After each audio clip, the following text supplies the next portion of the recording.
Can you cross-post on my page too?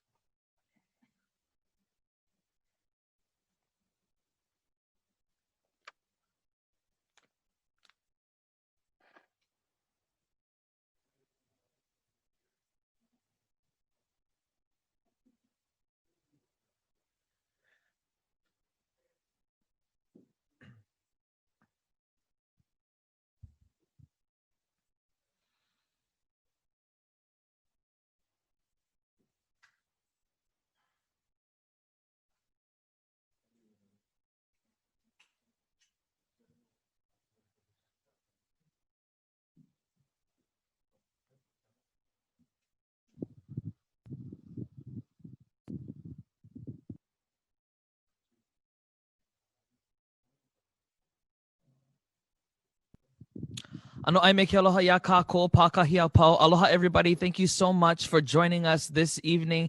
This is the second episode that we're having in a series of 3 for our OHA Trustee Candidate Forum. Last week, if you caught us, we got to talk with the potential OHA trustees, the 3 who are running for the Kauai and Iho seat, and the 3 who are running for the Molokaʻi and Lanai seat. Today we have all of our candidates. We have 10 of our 11 candidates running for our OHA trustee seats for Hawaiʻi Island. And I'm super, super happy for this one because, you know, I'm a big island boy myself. And so I just got to shoot out my auntie right here who, when she found out that I was going to be hosting the Hawaiʻi Island Trustee Candidate Forum, she had to make me a lei from her akulikuli in Waimea. So shout out to my auntie Malia and mahalo nui for this beautiful lei akulikuli. We are going to start off with a very, very special guest. This amazing wahine mana is also a kupa of Hawaiʻi Island. She is an entrepreneur. She has been Grammy nominated. She has been Nahoku Hanohano nominated. She has many Nahoku Hanohano awards. And we are going to talk stories with her at the beginning of this forum. Aloha kimi minor. Aloha. Aloha, everybody. Aloha, sis. Before we go into like the nitty gritties and the questions, how about you just introduce yourself, your name, where you're from, what you do, pela kuno. Aloha, my name is Kimi Minor, and I am from Hawaiʻi Island, Kona side. I grew up with the small town values, you know, where you wave at everybody on the road, and you know, music has been my long time passion since I could speak, you know, really since I was a little girl. And I realized that music carries a message, and that really became a big part of my kuleana was not only to create music, but create music with a message. And one of those messages, of course, is to support our lahui and to support the pride I feel being a Native Hawaiian. So I'm very happy to be here with everybody today for this forum. You know, you talked a little bit about, you know, those values growing up on Hawaiʻi Island, like a simple thing of just waving to somebody else and acknowledging somebody else. You know, what was it like growing up on Hawaiʻi Island? You know, what makes Hawaiʻi Island special to you? So we are an ocean ohana. My dad picks opihi. So it's the kind you go in your truck with everything, dive gear, fish gear, surfboards, you know, everything. And then we leave with like he'e in the cooler with the juice can. So it tastes like fish when you drink it. You know, that's the kind of lifestyle that I grew up. I had 2 brothers and a sister. So also canoe paddling and everything. It was just really about the ocean, you know, and taking care of the ocean, and the ocean raised us. So in 98 we moved to Pua to Hawaiian Homes in Kona. Before that we were living somewhere else in Kalaniakea area, but my family still resides there in Pua. And you know, the thing about Hawaiʻi Island is that it is not only my piko personally, but it is the piko of our Hawaiian people, you know. So I always feel this deep connection. Every time I go home, I feel recharged. You know, I feel reconnected to Hawaii. No matter where I go, I always end up coming home, and there's no place like it. I love it. Oh yeah. So, you know, with Hawaii Rising, we're trying to engage our young generation civically, you know, to get them to go out to the polls and vote. Why is voting important? Can you share a little bit about why you think voting is important? Like I said, I use my music as a message. I vote because I understand the importance of having a voice. I believe that we can make a difference with just our voice. I see it firsthand. I know it's a privilege to vote, and I know it's our kuleana to our lahui. We have to get educated, we have to get involved, and especially now that I have children, I vote for my family, I vote for my keiki, and that's it. That's my reasons. A unique thing about our ballots here in Hawaii is we actually vote for our OHA trustees. Can you talk a little bit about why you think that the OHA elections are so important as well? Yeah, I know that OHA supports a lot of cultural art programs, especially for Native Hawaiians. I know that they have supported Merry Monarch, Song Contest, Imua, Kamehameha. Also, they have supported some nonprofits that I've worked with, including Mangauil in the past. So they also have grants for artists, local businesses, and educators. So I know that they have a lot of important educational programs through the arts, and especially for me, that's of grave importance. I'm involved in a few different things. I'm a part of the Hawaii Academy of Recording Arts, and one of our main things is to help to raise up the music and the legacy of music here in Hawaii. So that's of very importance to me. And also, I have my Haku Collective Songwriting Mentorship Program where we mentor up and coming artists through education programs and kind of teach them about their voice, finding their authentic, true voice, who they are. And, maybe they are Native Hawaiian, but they don't play traditional Hawaiian music. But I try to instill in them that they are still Hawaiian and what they're creating is still Hawaiian, And so I would love to see OHA kind of continue to support these types of programs that service Native Hawaiians and the rest of the islands, for Hawaii, for up and coming musical artists as well as established artists.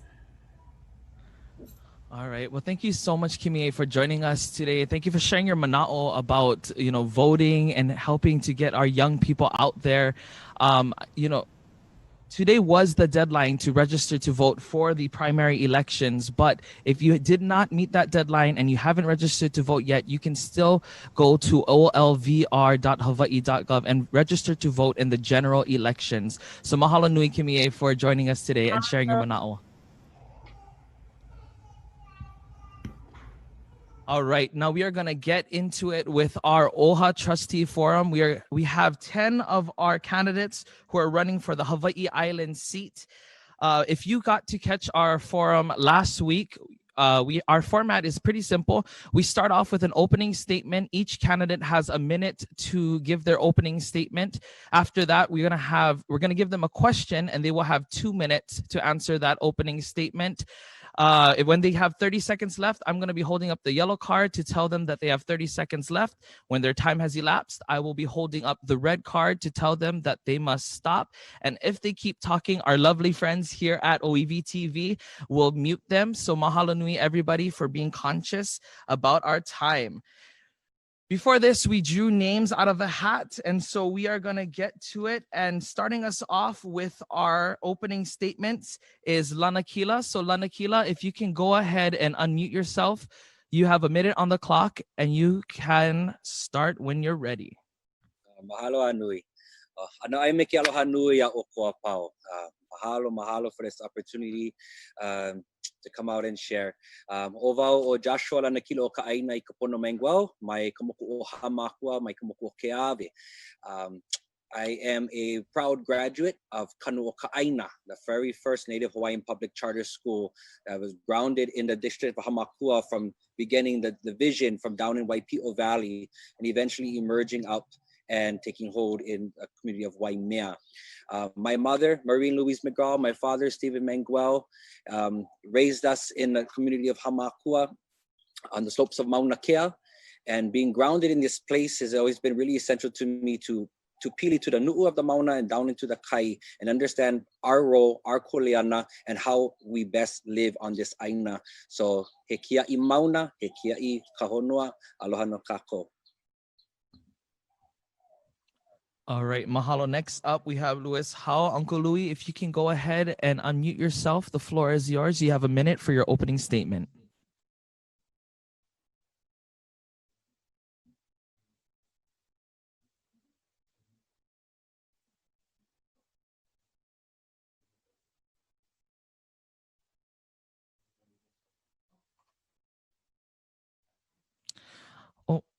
Uncle Louis, if you can go ahead and unmute yourself.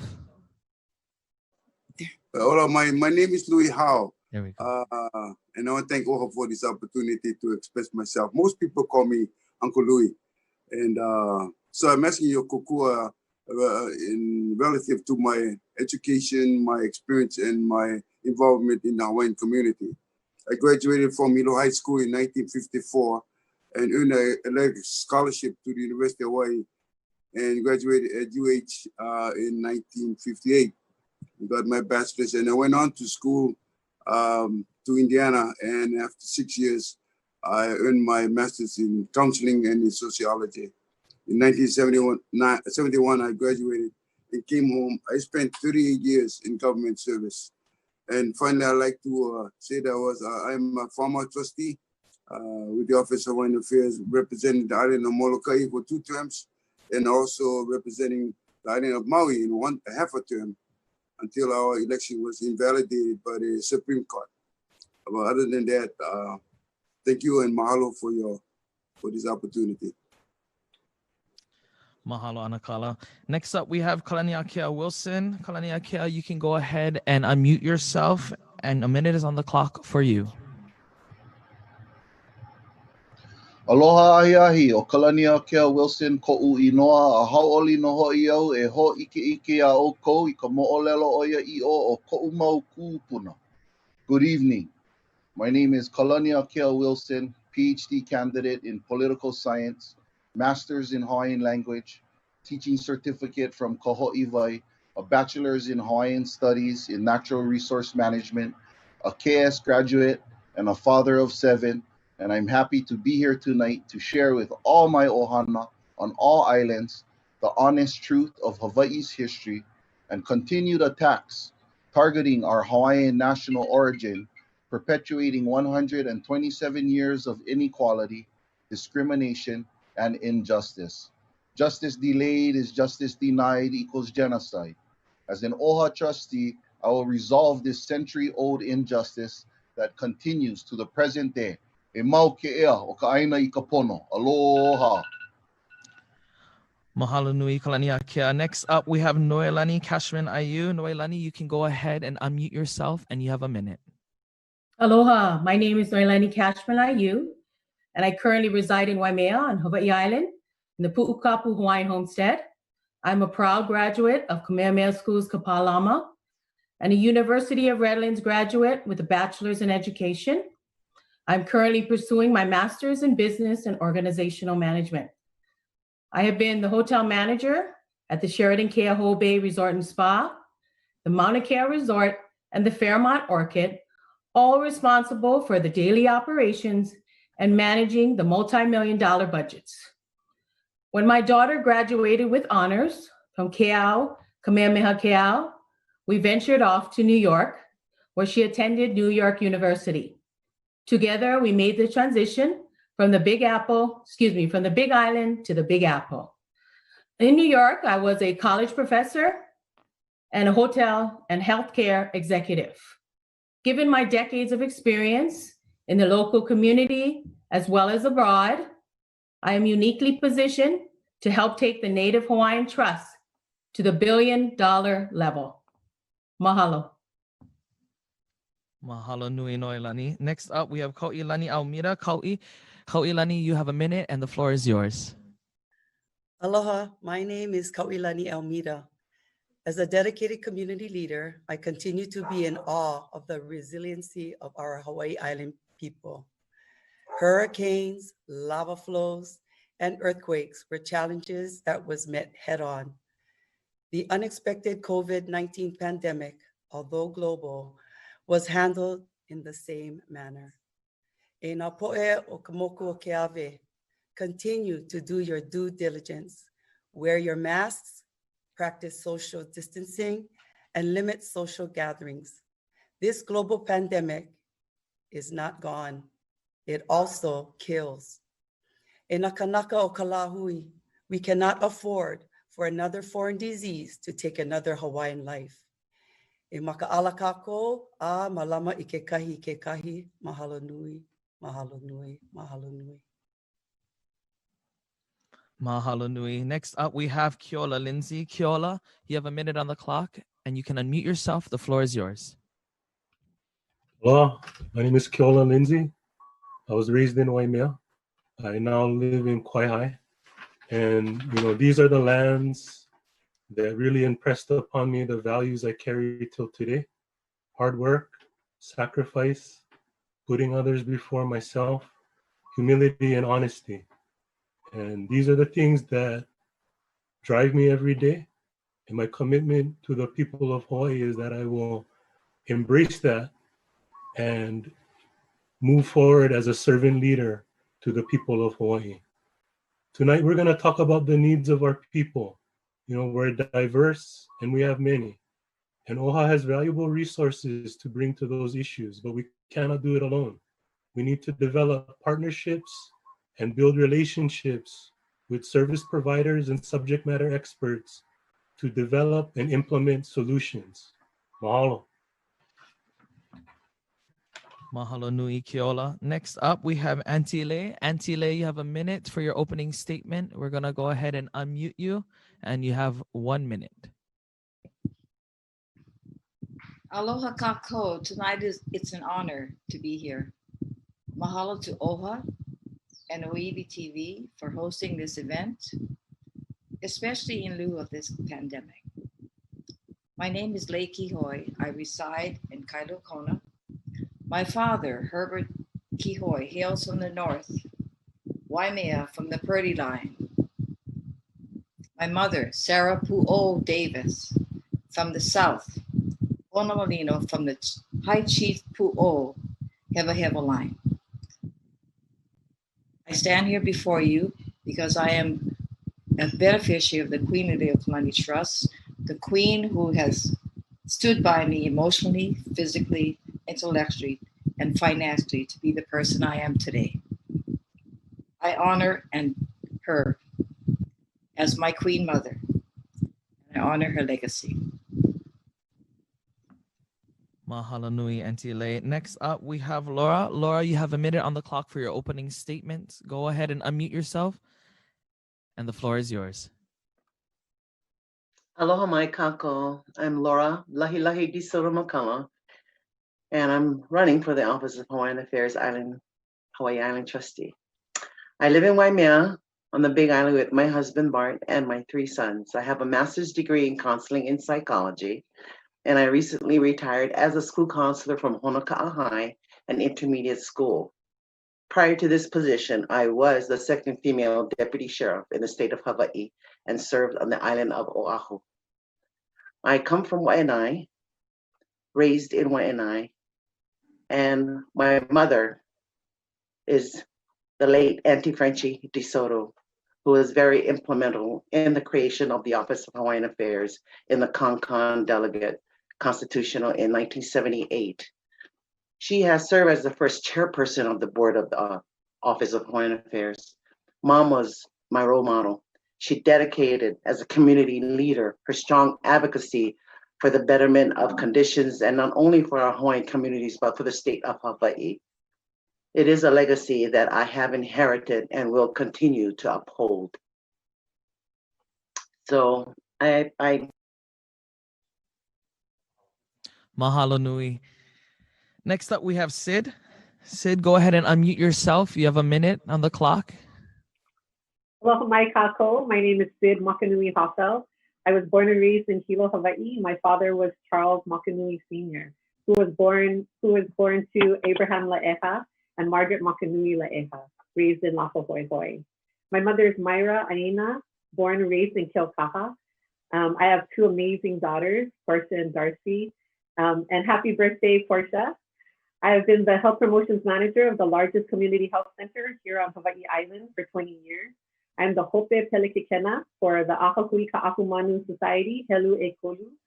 I'm serving my 2nd term as the Hawaii County Commissioner for the Hawaii State Commission on the Status of Women.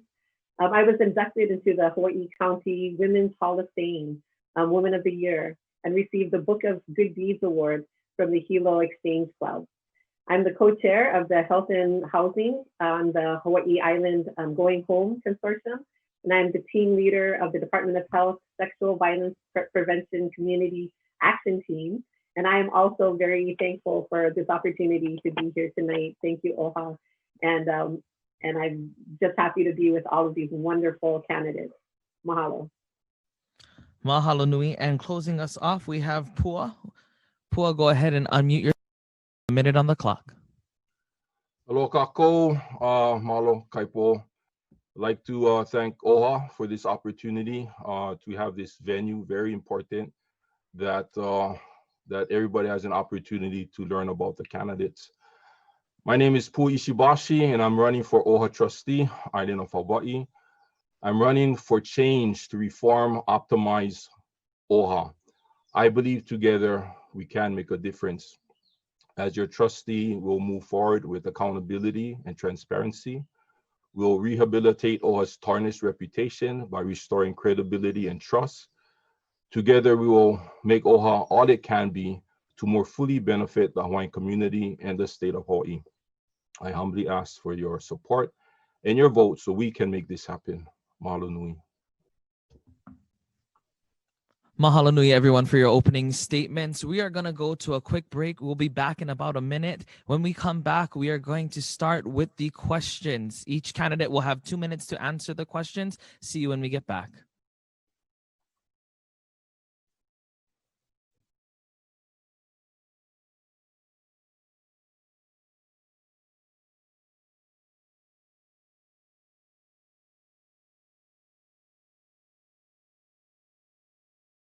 Heard you have a new process of voting this year. I don't vote, bro. It's so easy. All you gotta do is register by July 9th, get a ballot in the mail, fill them out, send them back. No lines, no poll stations, just you and your kuleana. The only kuleana I have is become the next big MMA fight. You think that's kuleana?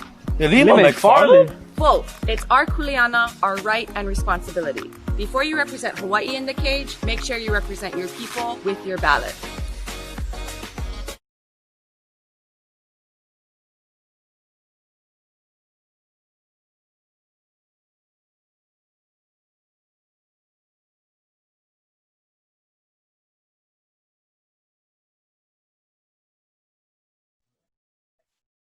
All right, mahalo nui loa. Again, today was the deadline to receive your mail-in ballots. If you did not receive, or if you did not meet the deadline to receive your mail-in ballots, you can always go in to the walk-up locations for same-day voter registration, or you can go to the website and still make sure that you register for the general elections as well.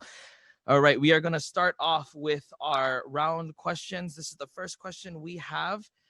Each candidate will have 2 minutes to respond to this question, and the question is, the Hilo waterfront and industrial area are substantially comprised of the state lands, including public land trusts and ceded lands, to which Native Hawaiians have never relinquished their claims. Many of these lands have been leased for decades to hotels and other companies that are now seeking to extend their leases for up to 4 more decades. Do you support the extension of these leases for an additional generation or more? What role should OHA play on the matter of continuation of such leases? For round one, starting us off, we have Uncle Louie. Uncle Louie, go ahead and take yourself off mute. You have 2 minutes on the clock. Okay, thank you very much for the question.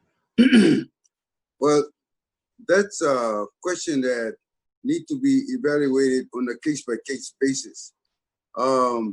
Remember now, some of these people that were leasing these lands goes way back, and they've been there a long, long time. And of course, we have new businesses that have come in, like Walmart and like new hotels. So it's based on highest and best use when you look at those who are in leasing the land now. I just want a case in point, it's HPM. They've been there a number of years. And they hire a lot of people, a lot of local people. So when we talk about extending leases, depends on what they have to offer. To be against something without getting the full information would be a situation that we may lock ourselves into it. So this is why I'm saying we need to look at each lessee whether if it's on Hawaiian homes or in the state land. This is very important because this is about commitment to our community. And a lot of these community organizations have been in our community for a long, long, long time. So to simply cut them off would be a situation that I think needs to be examined and reviewed. Now, would I extend the lease? I said yes. I think that's an opportunity for us to also get new tenants, but we always have to remember who've been on the dance floor with us for a long, long time. So I think this, like I said, has to be reevaluated, but I would support extending leases that make good sense. Thank you. Mahalo, Uncle Louis. Next up, we have Kalaniakea. Kalaniakea, you have 2 minutes for this question. Go ahead and unmute yourself, and the floor is yours. Aloha. First, we need to look at the illegal overthrow in 1893 and the illegal occupation because the lands are not ceded. Queen Liliuokalani and the Hawaiians never ever relinquished our claims to these lands. The Keokaha Hawaiian homestead is inundated between a harbor, sewer plant, airport, Hilo dump, industrial, and hotels. The water is being polluted and there is no remedy in sight. The government was founded upon international violations and illegal acts, and it continues to burden this Hawaiian homestead community with all of the waste, oils, rubbish that is surrounded by this area. We need to fix this immediately. We need to stop the pollution of the beaches, the water, the fresh water that is in the Hilo area. I support looking at each lease with the forensic audit to ensure that future generations will receive the lion's share that is due to the Hawaiian community that not only lives in Keokaha, but in the surrounding area. OHA should be the leader in the matter of continuing all leases, whether or not a positive outcome the beneficiaries and Hawaiians could receive.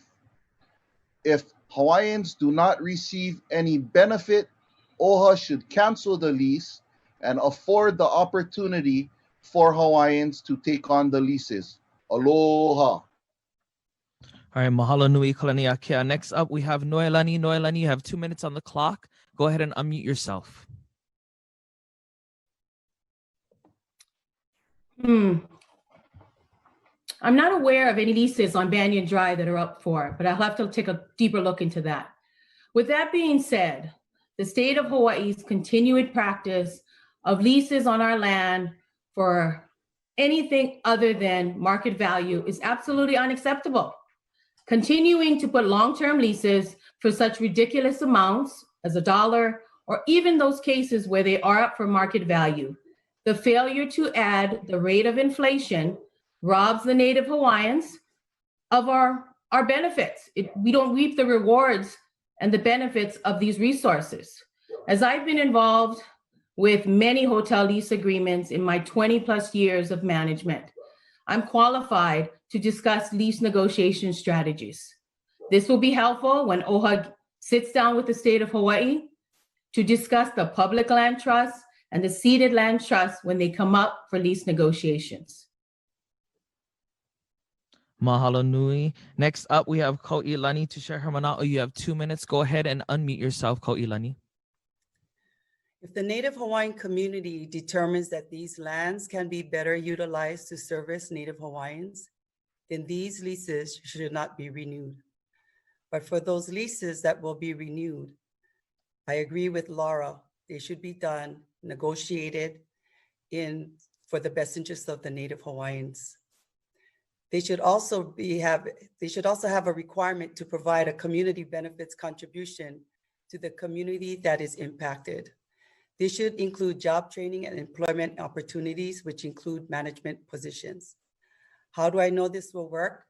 Because we already have done it in Panaeva. We negotiated a deal with Waikea Center, Inc.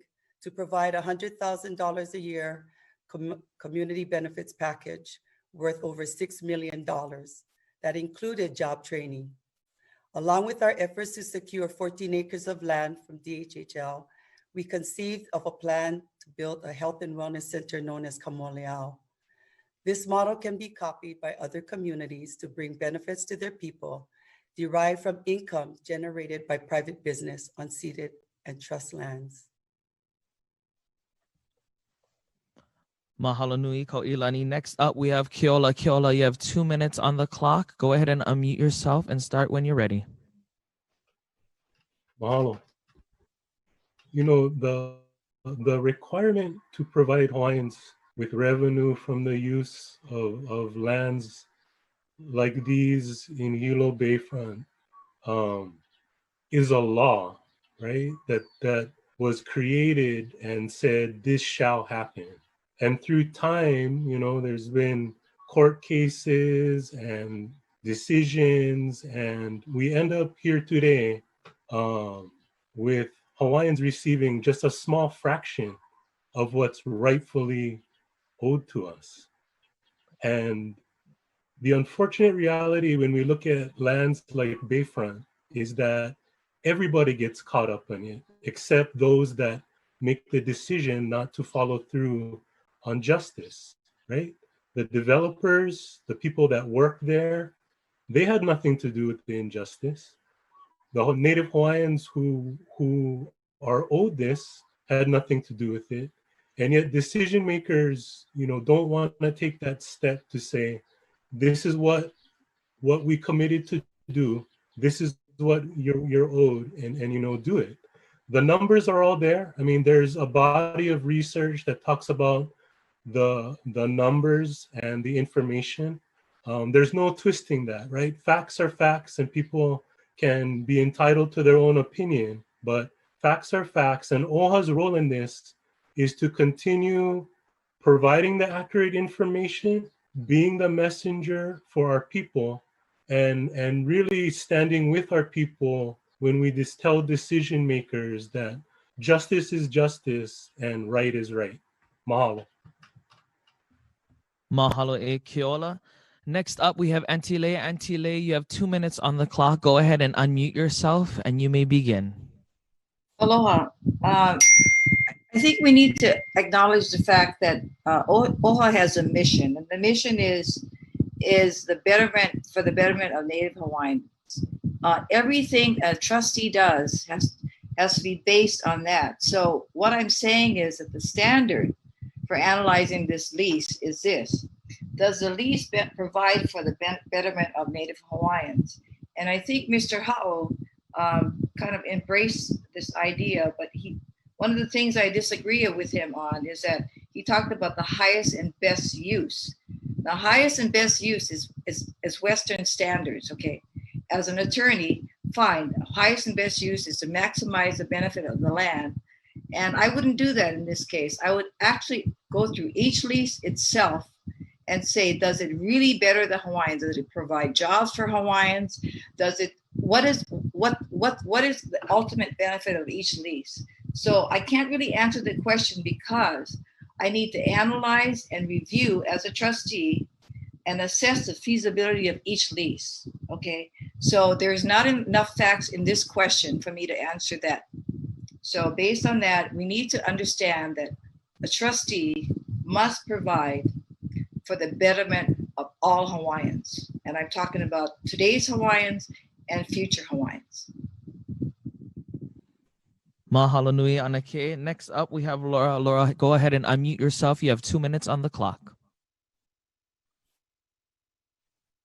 You know, there's a lot of issues that was talked about that I wanted to clarify and say, but pretty much it's been said with everybody here. But what is the people's mana'o on this matter? I mean, OHA should be included in the decision making. We should go through each of these leases and look for how it benefits the beneficiaries. You know, what is best for each region? Hilo, okay? Consider the town of college and industrialism. It has to pertain to their needs and how it benefit them. So OHA has to be a part of this because those funds come from the lands, which will be used to benefit the beneficiaries. So their voices are very important. But, you know, I mean, I would leave my door open to have them, our constituents, to come in and kuka, talk story, and tell me what they need. You know, if it benefits them, great. How? If it doesn't, okay, let's talk about it. Let's find solutions. Let's, you know, look at how we can resolve this to take care of people. And that's the main thing. It's all about them. Mahalo. Mahalo nui. Next up, we have Cyd. Cyd, go ahead and unmute yourself. You have 2 minutes on the clock. Okay. Well, you know, ensuring OHA's beneficiaries get their fair share of public trust land revenues is one of the primary kuleana of the trustees. With that goal in mind, like many of the candidates have stated, you know, what we need to do is first identify what is in the best interest of our beneficiaries. And if an extension of leases were beneficial, proper resource management would mandate that the properties be assessed at fair market value rent. There are also non-monetary benefits, though, that could be extended to the Hawaiian communities, including job training opportunities and many other things. Something that we also need to consider is not only the extension of leases, but the realization that these buildings and infrastructure are aging. So part of the lease agreements moving into the future need to address how the hotels, other businesses are going to reconstruct obsolete facilities, or at least maintain them until reconstruction is one of the things identified as needed, and the return of the property back to its natural state. Because we definitely don't want buildings to sit abandoned and rotting in place as we're seeing in some places here today. We want buildings like that taken down and the land repurposed. The county also has kuleana with the management of Banyan Drive, the Banyan Drive area. So working together with the county to ensure beneficiaries' voices are being part of the conversation is extremely important. Mahalo nui, Cyd. Next up, we have Pua. Pua, go ahead. You have 2 minutes on the clock. Unmute yourself and you may begin. Mahalo. You know, I'm currently working as a land agent for DLNR, and our Hawaiʻi Island office, district office, is currently working on this issue right now. So, you know, there's a lot of questions and concerns. One of the issues is you can't expect people to come in and lease a piece of property and a structure and put a lot of money into it unless they can recoup. So that's part of the thinking and reasoning, is to give people more time, give them the incentive to invest back into their properties, their lease properties and the structures, so that they can reasonably recoup the investment. 40 years, you know, I don't know if they need 40 years, but that's what was determined. But some of these people are putting substantial monies and they need the time to recoup the investment. So, you know, that's the first question. Appropriate? Yeah, I think it's appropriate. How does it impact the Hawaiian community? You know, that's kind of a whole different issue. And if we're going to try and address that issue, you know, we need to take a whole different tact on that and address, you know, land issues going back to the overthrow and everything else. So I think that's a completely different story. But as far as extending the 40-year leases, I think it's appropriate. We just got to maka'ala and make sure, you know, everything is good. But they need time to recoup their investments. Mahalo. Mahalo nui, Pua. And closing out our round one, we have Lanakila. Lanakila, go ahead and unmute yourself. You have 2 minutes to share your mana'o. Right. Well, at the tail end of this question, I just want to echo, well, A lot of what was shared, very good, important points and facts. But I think one of the first things to address is in the question itself, and right there at the point of ceded lands that our people have never relinquished our rights to. This is a generation, a time where we are calling out the injustices and trying to ho'opono and to make right these things. So that has to be at the forefront, where it's even acknowledged and it's known that this is an injustice of how these lands were taken, how they were seized, and the fictitious image of ceded. So that it definitely needs to be addressed first and foremost, I believe. And when you're looking at these types of these property leases, I know the traditional perspective is, as was pointed out, that which will create the biggest revenue drive, but by whose standards? Yeah, by whose standards are we measuring? Is it only by monetary value that we measure that? Are we looking about social impact to the community, environmental impact? By what standard? I think we are starting to relook at these things now, especially compared to as they were measured out 40, 50 years ago when a lot of these structures may have gone in. There's a new perspective of things now, and things have to be done differently and approached differently. And in that, there's different phases that we need to acknowledge here. And from the perspective of where OHA sits on this, by looking at the point of what power OHA actually has to influence this, the biggest pressure point, of course, is to demand the proper revenue stream that is mandated, which I still feel is peanuts of what we should be getting. But I think first, or another most important thing for me is Kanaka, the people of Hilo, that is Hilo community. So if anything, what I would like to see and hear from is the Hilo community of what they would like to see moving forward in their wahi. Mahalo. Mahalo nui. That concludes our round one for our first question, and we are moving on to round two with our second question. And this is our second question. In a recent survey conducted by OHA, the number one issue amongst respondents was the issue of affordable housing. As trustee of OHA, what would you do to position OHA to address this issue? First up, we have Kalaniakea Wilson. You have 2 minutes on the clock. Aloha. First, you need to understand the issue. 127 years of injustice, overthrowing Queen Liliuokalani, and then evicting Hawaiians from their homes, from their land, and imprisoning Hawaiians by the hundreds for supporting our queen. That begins the mass exodus and eviction of our Hawaiian people. So when you understand that, then you're going to understand Prince Kuhio's legacy of the 1920 Hawaiian Homes Commission Act to rectify this problem that happened in 1893, which is the rehabilitation of the Hawaiian people. But what you see in 1960, when the state of Hawaii creates the Department of Hawaiian Homelands, is an effort to obstruct Hawaiians from going back and living on the land and accessing the 1920 Congressional Federal Act, the Hawaiian Homes Commission Act, to live on the land.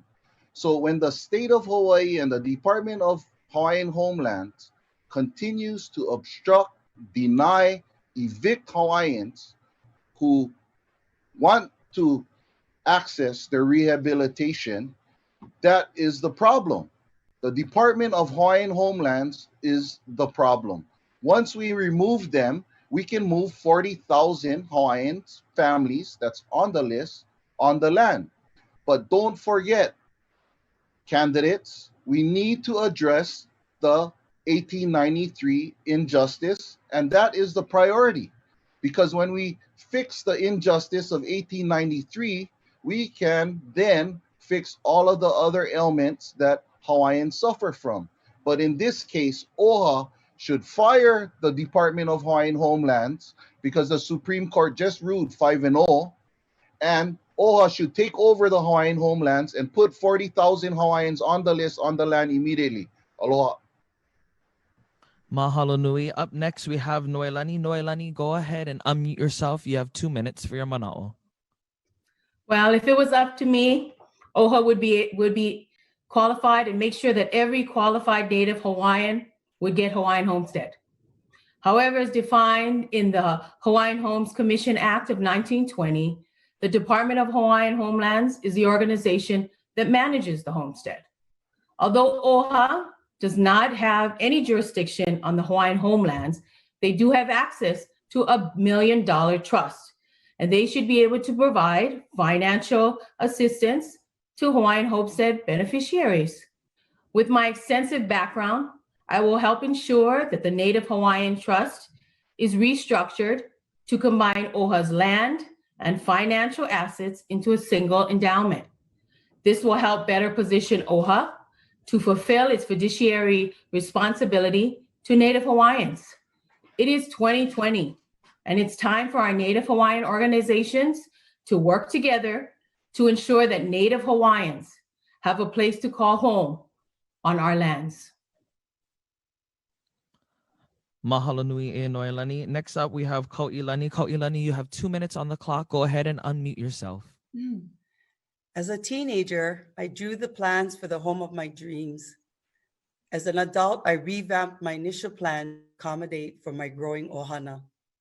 Nowhere in the conversation between us and the words affordable housing as a first option.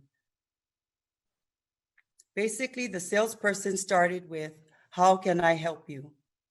My points are, when Kanaka is given their term, affordable housing first, it automatically and instantaneously disengages the home of their dreams from their na'au. No sense I dream then. To that end, I do not like the term affordable being connected to housing. Affordable is determined by government statistics. Instead, I prefer the term attainable, is defined by the future homeowner themselves. The obstacles of home ownership and how OHA help overcome them. Number one, land. Having land available through the HHL or Kuleana tax-exempt program, not a major cost. OHA as an advocate can create more partnerships like we've done with DLNR in Kalapana to obtain leases in areas not served by DHHL. Labor. Many ohana can supply the labor through self-help projects. We must make use of our skilled Hawaiian tradesmen. Materials. We could coordinate bulk purchases to reduce costs and stock recycled building materials for use in the construction. Loans. Right now, interest rates are low and there are already existing loan assistance programs that many people are not aware of. Permit process, we should form our own building department using our skilled tradesmen that apply specifically to us and exempt from burdensome county regulations. Mahalo. Mahalo nui e Kauilani. Next up, we have Keola. Keola, you have 2 minutes on the clock. Go ahead and unmute yourself and you may begin.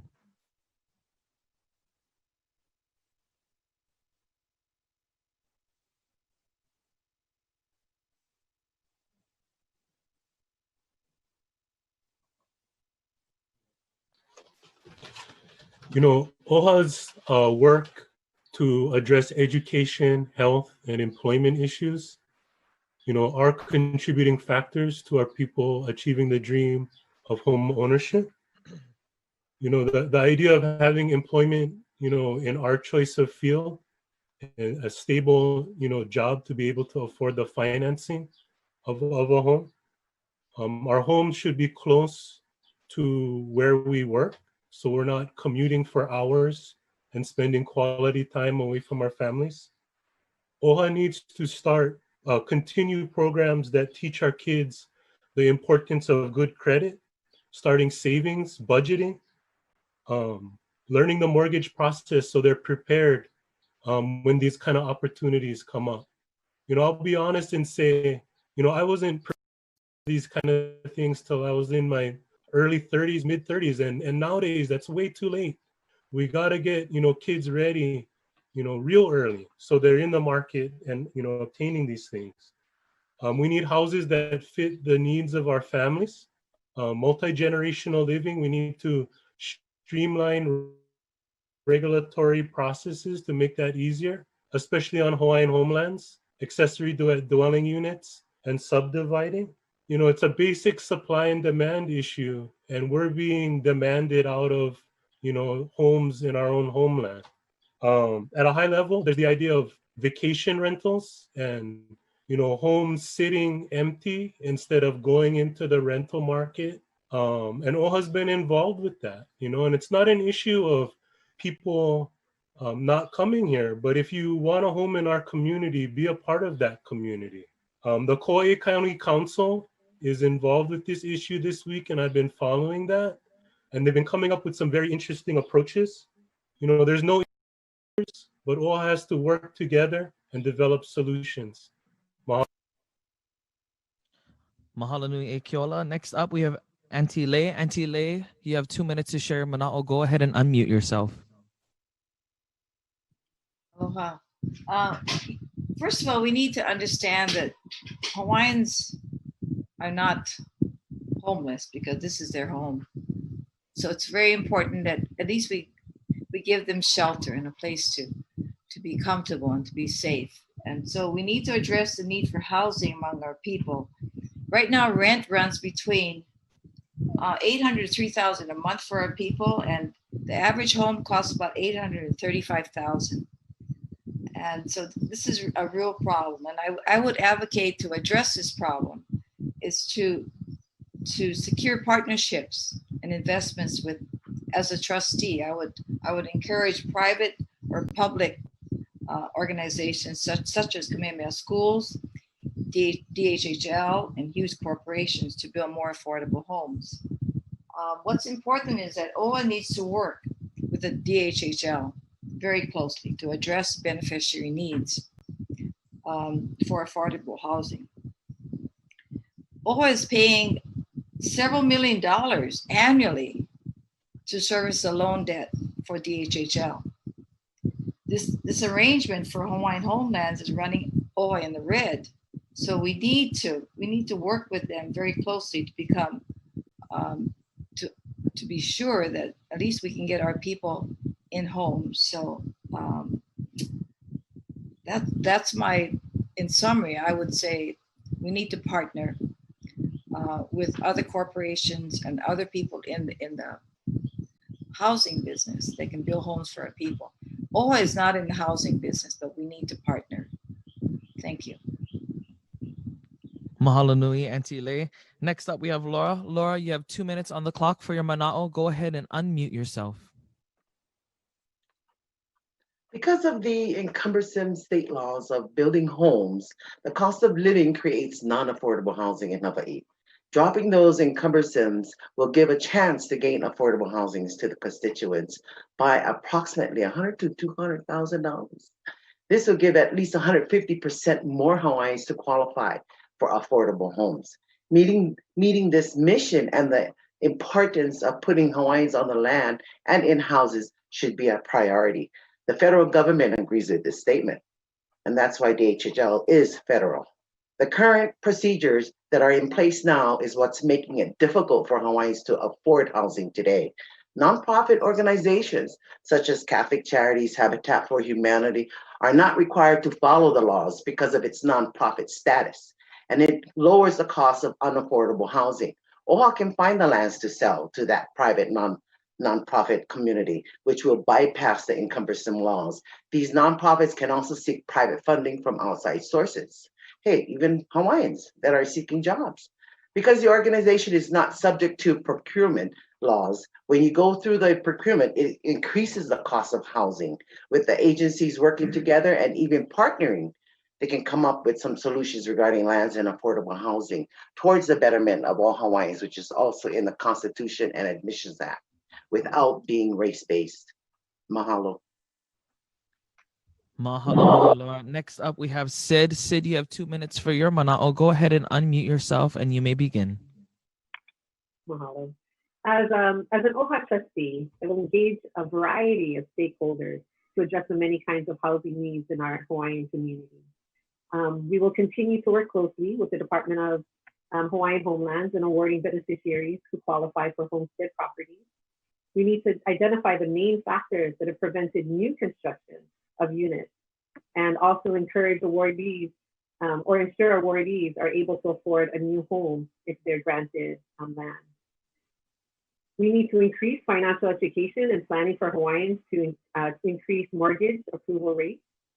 For Hawaiians who don't qualify for Hawaiian homelands, which there are many, OHA can increase our funding to support organizations like Hawaiian Community Assets to help beneficiaries build their financial base to qualify for mortgages and purchase homes. And for those many Hawaiians who can't afford to buy a home yet and are not at a point in their lives when purchasing a home is appropriate, we need to increase access to affordable rentals by working with the private sector. There are many reasons why Hawaiians cannot get into homes, and there is no one solution. OHA has resources, expertise, and we can go even farther when we work together with leaders in affordable housing. Mahalo nui, Cyd. Next up, we have Pua. Pua, you have 2 minutes on the clock. Go ahead and unmute yourself, and you may begin when you're ready. Mahalo kaipo. Regarding affordable housing, Hawaii has the highest median home values in the nation at $619,000. I think that was as of 2019. Native Hawaiians as an ethnic group have the lowest home ownership rate among all other groups in Hawaii. Home ownership for the Hawaiian community is a dream that becomes more elusive every year as home values continue to soar. As your trustee, I will look at all the options from traditional government subsidies to political policy support to collaborating with government agencies, nonprofits, and other organizations to find affordable housing solutions for the Hawaiian community. I have a few initiatives in mind. These would include press for a memorandum of agreement between OHA and the Department of Hawaiian Homelands to address the 28,500 something beneficiaries on the waiting list, individuals that have, many who have died and passed on. OHA has the financial resources and DHHL has the land. It's a win-win. Win-win-win for the beneficiaries as well. For OHA, DHHL, and the Hawaiian community. Two, there are many Hawaiians who served in the active duty in the military. Many are currently on the DHHL waiting list. Many of these veterans have the ability to qualify for Department of Veterans Affairs home loans for Hawaiian homes. I would look towards a collaboration between OHA, Hawaiian Homelands, and the VA to get more veterans on DHHL lands so that we can get these things going. Mahalo nui. Next up, we have Lanakila. Lanakila, you have 2 minutes on the clock for your mana'o. Go ahead and unmute yourself. Mahalo no. Definitely agree with the concept that definitely OHA and DHHL should be working hand in hand. They should be there to support each other. We have our assets that are mandated to be received, and in that I don't feel the DHHL should be taking any more money from the state, only locking it into any further debt. However, I think what's whose standards. By whose standards, I recognize, we should be able to create our own building departments to set our own standards and building codes and such too, as it is very, very cumbersome. The ability for our Kanaka to be able to have access to AINA, I think one thing what I would do is OHA, part of our kuleana as looking out for the well-being of beneficiaries is also to hold accountable other agencies that are supposed to be serving Kanaka. So in this DHHL, OHA should be on them. Why is this process taking so long? It has been inexcusable all these years. And as far as partnerships go to help to get more access and funds to help support Kanaka, I want to be straightforward that it's quite hila. When we really look at all of the trusts that are all of our ali'i trusts, we're talking about hundreds of thousands of acres and billions of dollars. If there is one Kanaka, if there's one child that does not have a safe place to lay their head at night, does not have food in their belly, we have failed. What good is a trust that has hundreds of millions of dollars and a big old portfolio, and yet when you look at the kuleana, the beneficiaries are still suffering? What? Why gain more money if you're not doing the kuleana of distributing that properly? I think that we really need to relook at this and pull all these trusts together and get our people service. Mahalo nui, Lanakila. Next up, we have Uncle Louis. Uncle Louis, go ahead and unmute yourself, and you may begin. Thank you. It's a good question. I served for 6 years as district manager for the Department of Hawaiian Homes in East Hawaii. And I know that there are 30,000 people on the waiting list. After 100 years, it will be 100 years, we've only put 10,000 Hawaiians on the land. Do Hawaiian Homes need help? Of course. And this is why I propose that OHA have a seat, an ex officio seat on the commission and on all boards, whether it's the LNR or any board that deals with the ceded lands. Because we remember now we get 20% interest. We should be in all these different boards, even if not a regular board member, but an ex officio, so that we can be there to express the needs, not only OHA, but Hawaiian Homes.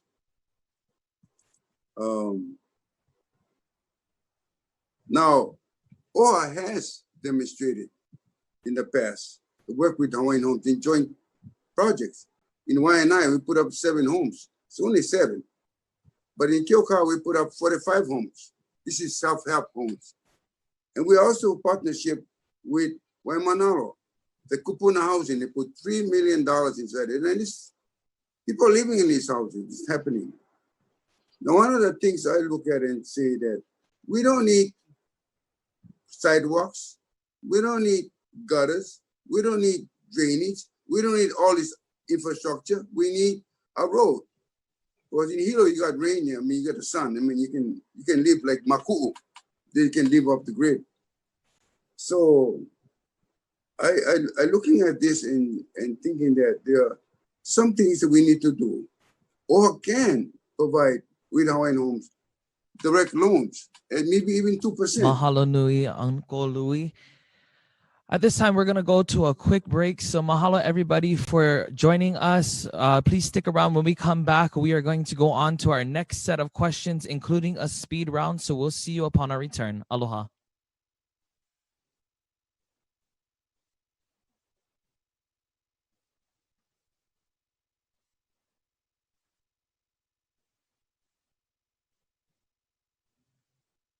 Heard you have a new process of voting this year. I don't vote, bro.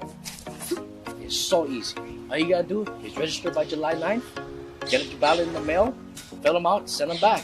No lines, no poll stations, just you and your kuleana. The only kuleana I have has become the next big MMA fight. Sorry, I got your name wrong. You think that's kuleana?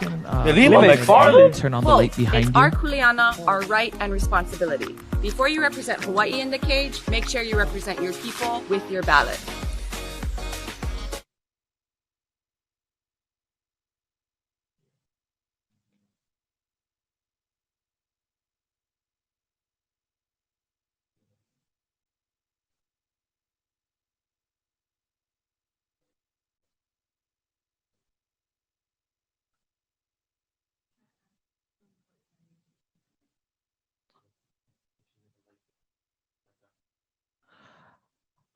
Kauilani, if you can go ahead and turn on the light behind you or a light to just kind of lighten up your screen.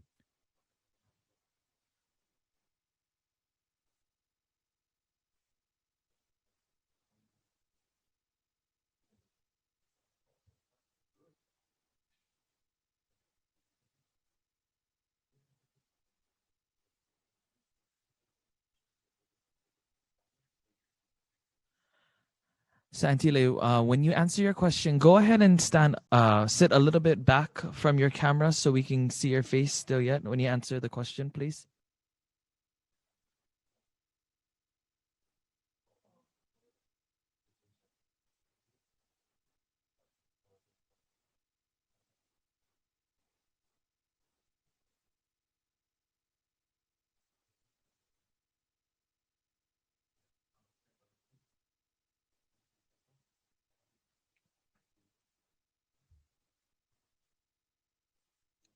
Aloha ho, welcome back. We are going on to our next round of questions. But before we go on to round 3, we have a speed round question. This is just a fun question that we ask the candidates to sort of break up the mundane and have, just a bit of fun. And this question, actually goes out to Mehana Okala because one time I was emceeing something with her and I was explaining where everything was. And I said that there was ice shave in the corner. And she called me out in front of everybody. Boom. You know he's from Big Island because he just called it ice shave. And so the question for the candidates, and they're going to have 30 seconds to answer this, is where is your favorite place to get ice shave on Hawaiʻi Island? Once again, where's your favorite place to get ice shave on Hawaiʻi Island? And starting us off, 30 seconds is Noelani. Noelani, where's your favorite place to get ice shave? Ooh, Go ahead and unmute yourself. But I would say my favorite is I just tried it this past weekend was in Ka'u at the farmer's market. Oh, no, delicious. So that would be my favorite in Ka'u. Awesome. Mahalo. Next up, Kauilani. Kauilani, on Hawaiʻi Island, where's your favorite place for get ice shave? Oh, go ahead and unmute yourself. Kalamai. Go ahead. Kula Shave Ice, downtown Hilo. Downtown Hilo. Nice. All right, Keola. What about you, Keola? Where's your favorite place for get ice shave? A Nui Nui ice cream in Kauai. There's not too much. That is in my favorite place too. You cannot miss it, but you gotta eat them fast because the bugger going to melt because it's hot. Yeah. That's my favorite too. They have the best lihimui ice shave. I kid you not. All right, mahalo Keola. Next up, Auntie Lei. Auntie Lei, where's your favorite place for get ice shave? You go ahead and unmute yourself. Aloha Shave Ice. My cousin Nakoa Nelson owns it in Kona. It's the best. All natural flavors. Lili koi, mango. He grinds it from scratch. Aloha Shave Ice. Awesome. Mahalo. All right, next up is Laura. Laura, where is your favorite place to get ice shave on Hawaiʻi Island? Go ahead and unmute yourself. Auntie Lei just said it in Kona, and Keola said it down Kauai High. And I don't eat much shave ice, but because it tastes good, both sides. Awesome, mahalo. All right, next up is Cyd. Cyd, for you, where's your favorite place to get ice shave on Hawaiʻi Island? Well, I'm happy that you corrected it to ice shave. And so before it was Isu's. Isu's was really awesome. But since they closed, it's Wilson's. They have the best ice shave. Nice. All right, mahalo. Next up is Pua. Pua, where's your favorite place for get ice shave on Hawaiʻi Island? Well, I must say I'm somewhat of an ice shave expert. And you can tell on true local they can eat one jumbo and not spill any on their rubber slippers and feet. My favorite was Itsu's, then went to Wilson's, and now it's the place behind Kai Store by KTA Shopping Center, Kai Store. I don't know the name of it, but excellent shave ice. Awesome. Mahalo. Lanakila, what about you? What is your favorite place for get ice shave on Hawaiʻi Island? Go ahead and unmute yourself. I would say growing up, if anybody knows Honaka'a was CC John's. That was the best. But after they closed, I gotta say, right there, One Aloha Shave Ice, Kailua Kona. Oh, banger. CC's. I haven't heard that name in a long time. All right, next up, Uncle Louie. Uncle Louie, where's your favorite place to get ice shave on Hawaiʻi Island? Go ahead and unmute yourself. Well, I eat ice shave all over. but I agree on the quite high one because they got fruits in it and it's really, really ono. So I agree with Lindsey. Very good. All right, and lastly, Kalaniakea, where is your favorite place for get ice shave on Hawaiʻi Island? Go ahead and unmute yourself.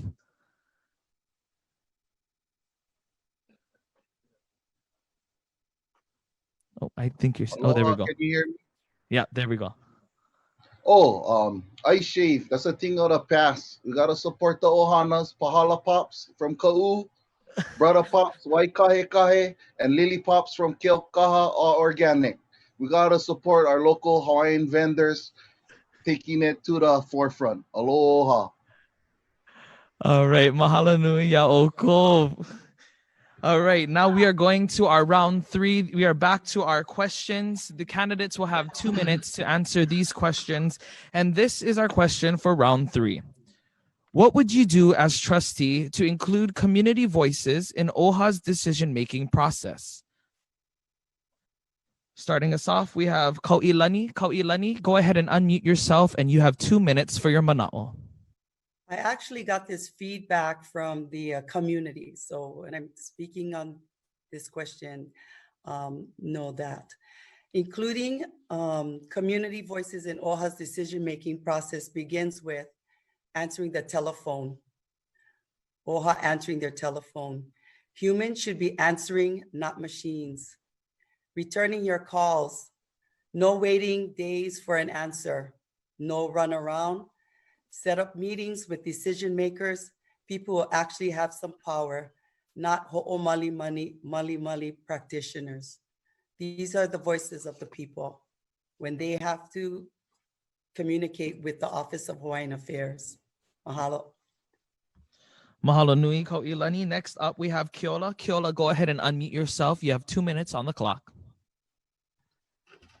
I think in recent years, the Office of Hawaiian Affairs has done well to start increasing resources and presence outside of Oahu on other islands, to receive input from the community, to hear what the concerns are and try to figure out how to address issues quickly on that island. I'm a firm believer that island issues should be addressed by the people of that place that know it the best, that know the land, have connections, to the other communities. I think increasing presence, I think in years past there was a perception that people had to go to Oahu to have their voice heard and to have action taken. And I believe OHA's got to continue to go away from that model and have the resources in place to take action on that island and eliminate, some of the delay that it takes for someone to report to Oahu and then an analysis to be made and sent back. I think those are the kind of things that will empower communities, allow action quicker, and really put OHA in a position to have the resources in place to do that.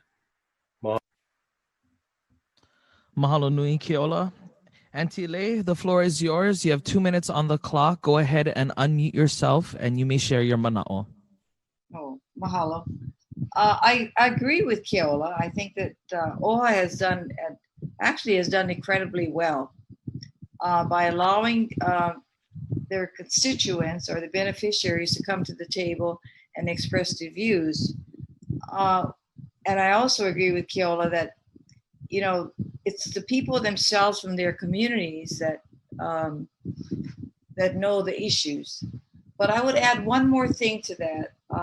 Like I said, OHA has done an incredible job, I feel, from going to the hearings and listening to testimony. But I would add one more thing to that. I would say, if a beneficiary comes to the table and I'm a trustee, I would say, okay, you're asking for something. What is your proposal? And I would utilize our staff to say, you know what, maybe we can help this beneficiary to actually put it on paper and put a plan together. So I would go one step further and say, you know what, you have a plan, we can help you with your plan, and we're going to bring it to the trustees. And in this way, we can actually engage our beneficiaries into actually implementing the ideas that they have and the plan for change. And that's how I address this issue. Mahalo e Anakele. Next up, we have Laura. Laura, you have 2 minutes on the clock. Go ahead and unmute yourself, and you may share your mana'o. Our constituents right now believe that there is no voice, However, OHA is doing a good job, I think. OHA should, again, ensure that the people, the constituents, have a representative from each ahupua'a, the region, selected by the community to represent them as part of their decision-making that impacts them. They can meet maybe once per month. It's a good thing for OHA because they will know and understand what is going on in each community and being updated on the issues and concerns that will not come up unexpectedly to OHA. They will always be advised on what's happening in each region. And that's a good thing. And they can come up with solutions and work with them.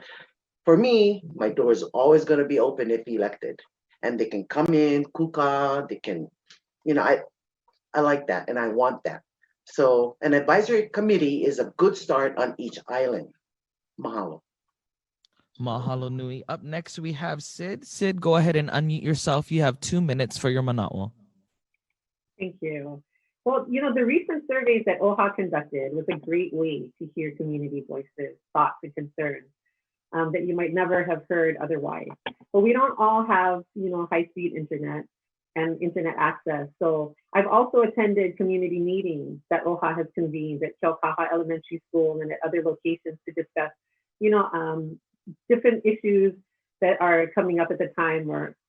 So what I've been disappointed with, though, is that each time I would go to one of these meetings that were maybe a pre-meeting to other things that were going to be talked about at another community meeting, I thought OHA trustees and their staff were going to be coming with us to those community input meetings to give our input as beneficiaries on what our stances were. And so using our voices as an advisory, advisory capacity. Then we would go to those larger meetings and, there was to testify and there were no trustees or staffers to be found there. If I were the next OHA trustee for Hawaiʻi Island, I would show up and I would make sure that I not only heard our community voices, I would also represent those voices as the Office of Hawaiian Affairs on behalf of our beneficiaries as decisions were being made. Mahalo, Cyd. Up next, we have Pua. Pua, go ahead and unmute yourself, and you have 2 minutes. The floor is yours.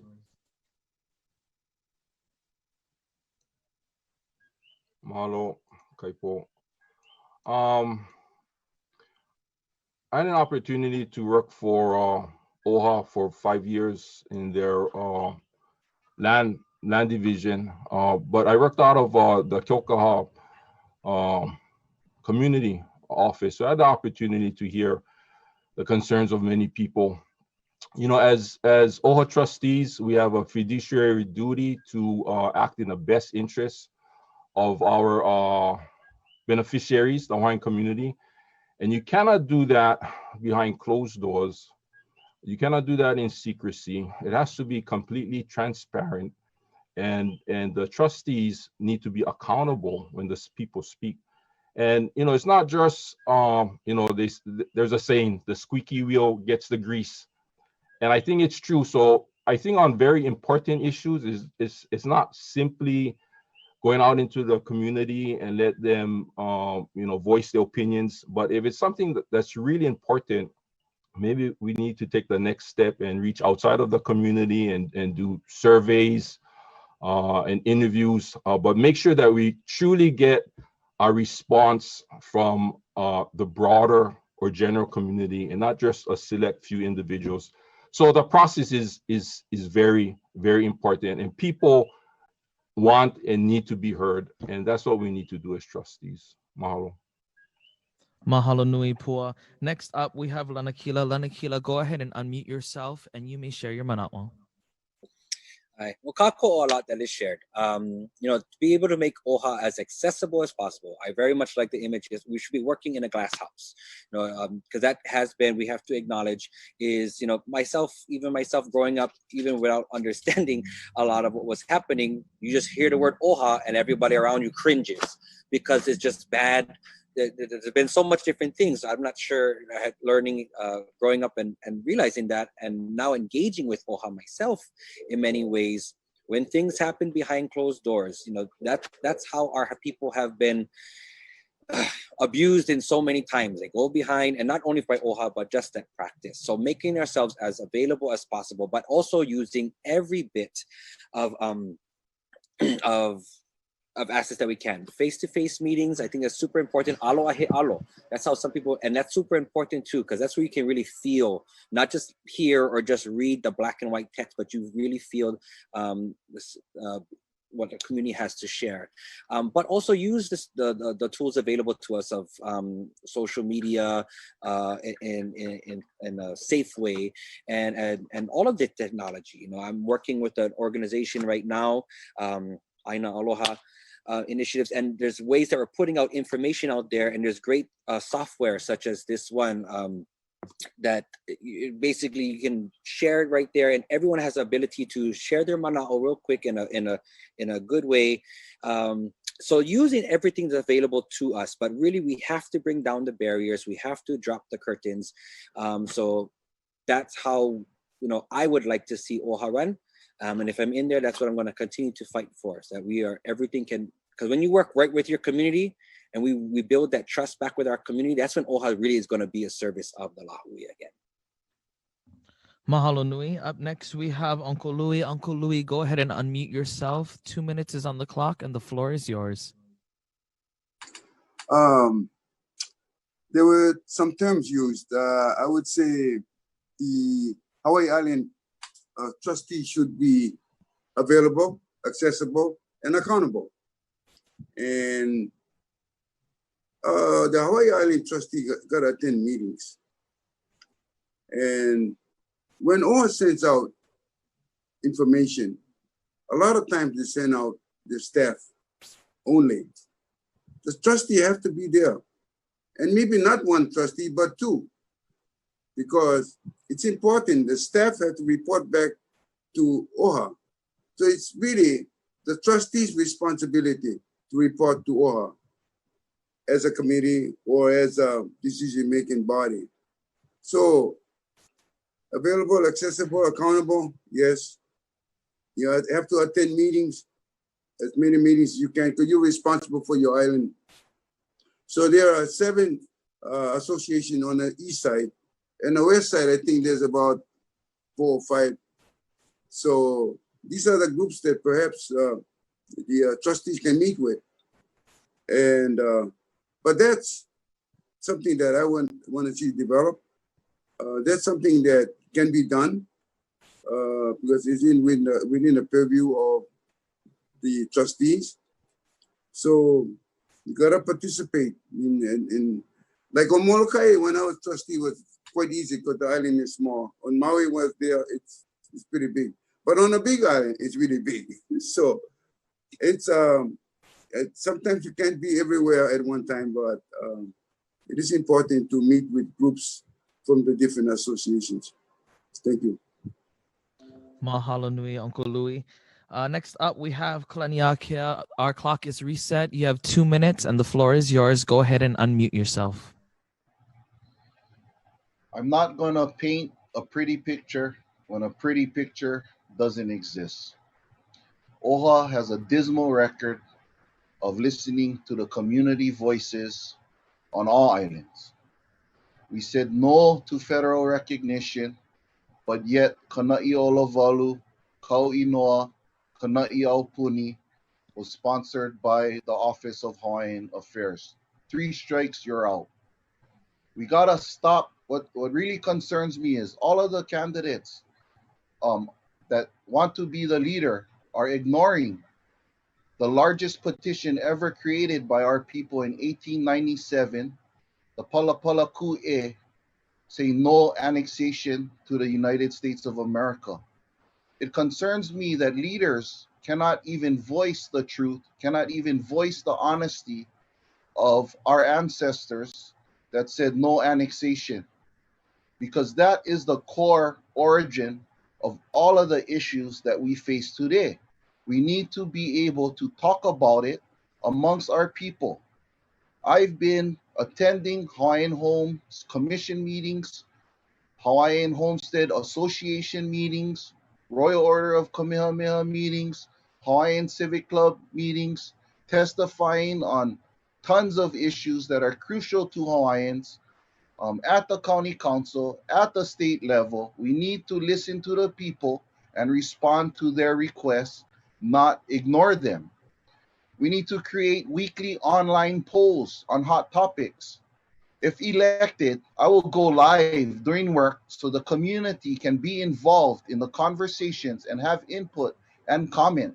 As a teacher, we created the Kino process that the Aha Aloha Aina took across all of the islands to New York and back, out of Kalapana. Mahalo, Uncle Robert. Aloha. All right, mahalo nui. And closing us out for this round, we have Noelani.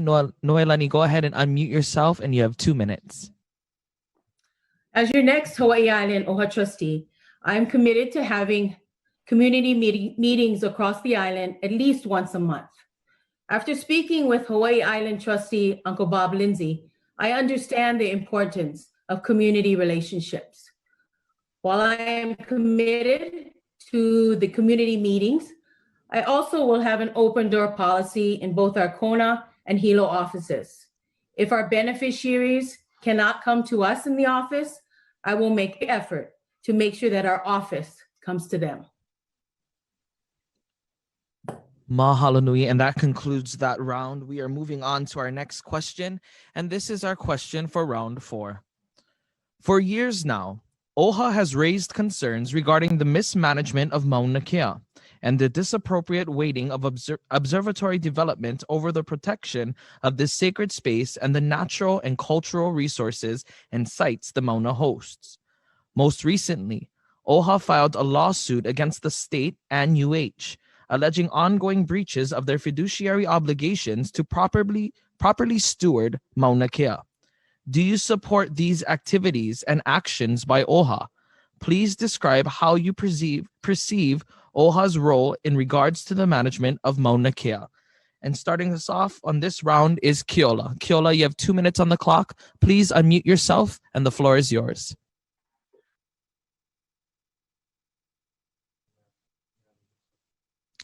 Go ahead and unmute yourself, Keola. I believe litigation on any issue should be a last resort after all other options have been exhausted. The Mauna Kea lawsuit isn't OHA's first, litigation. We have a history across the islands of taking that step when needed. And it's needed when state or other agencies do not fulfill the processes and requirements that their own documents say they should. I believe after OHA's analysis of the management of Mauna Kea, that was the decision we made, and that's the step we took. I look forward to seeing that being resolved and the decisions coming out. In terms of what OHA's role in management is that we should be advocating for Native Hawaiian interests within that management structure and any other one. And when we get the opportunity to make sure the Native Hawaiian voice is meaningfully represented in Mauna Kea's management structure or any other one, we should. And we should then support the Native Hawaiian community in deciding who their representation in that management structure should be, and help those representatives determine what the decision-making structure of that management area should be. Mahalo. Mahalo, Keola. Next up, we have Auntie Lei. Auntie Lei, go ahead and unmute yourself. 2 minutes is on the clock for you. Well, first of all, I guess the question is, do I support OHA's lawsuit? And my answer is yes. Mauna Kea is not properly managed, and I want to do a little bit historical analysis of this. Basically, in 1959, the ceded lands, 1.8 million, was stolen and given to the state of Hawaii to manage, in trusts for Native Hawaiians. So 20% of those revenues of those lands are to go to Hawaiians, and that included Mauna Kea. Okay, so the problem that I see with Mauna Kea is that when the state, what they did was lease this land to UH for $1 a year, okay, $1 a year. And the UH then subleased their land for millions of dollars to other entities. So essentially Hawaiians were getting 20 cents on a dollar. All right, so I'm very, very, very disturbed about that. And so what's happening is that, and then as a consequence, what has happened is that the UH manages the land and they haven't done a good job. So I am totally disappointed with what's going on. So OHA should be at that table. They should be part of the management team. They should be the voice for our people. OHA provides benefits to their beneficiaries, to all Hawaiians, okay? So we need to be at the table. We need to assure that our people are getting what's due them. Thank you. Mahalo nui, Auntie Lei. Next up, we have Laura. Laura, the clock is reset.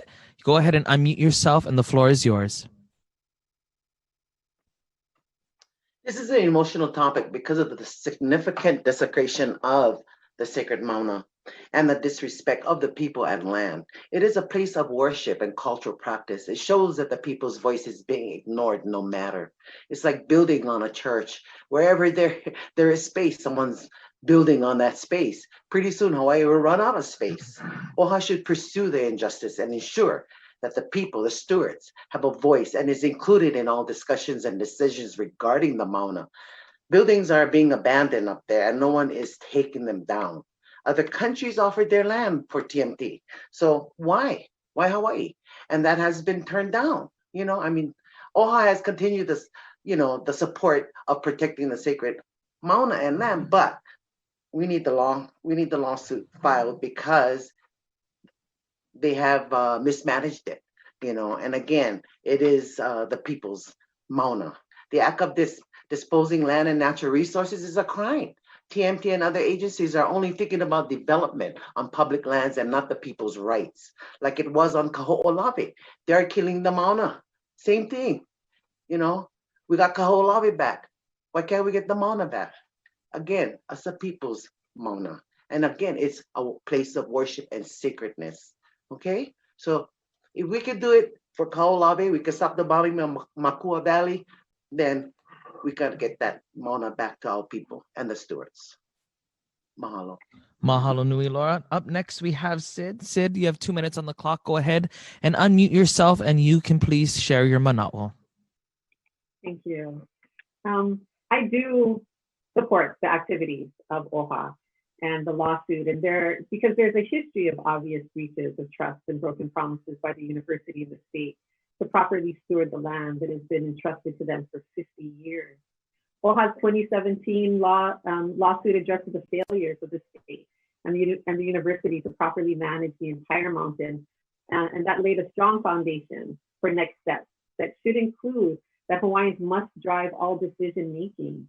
We need to continue to seek a court declaration of the breach and continued breaches of fiduciary duties of the parties involved. That includes insisting that the state and the university fulfill their trust duties to properly manage the lands on Mauna Kea and to act on the prevention of any further violations. We also need to call for an accounting of the conditions of our lands on Mauna Kea and the cost of management and and to enter into negotiations that would pay restitution to correct those mismanagements.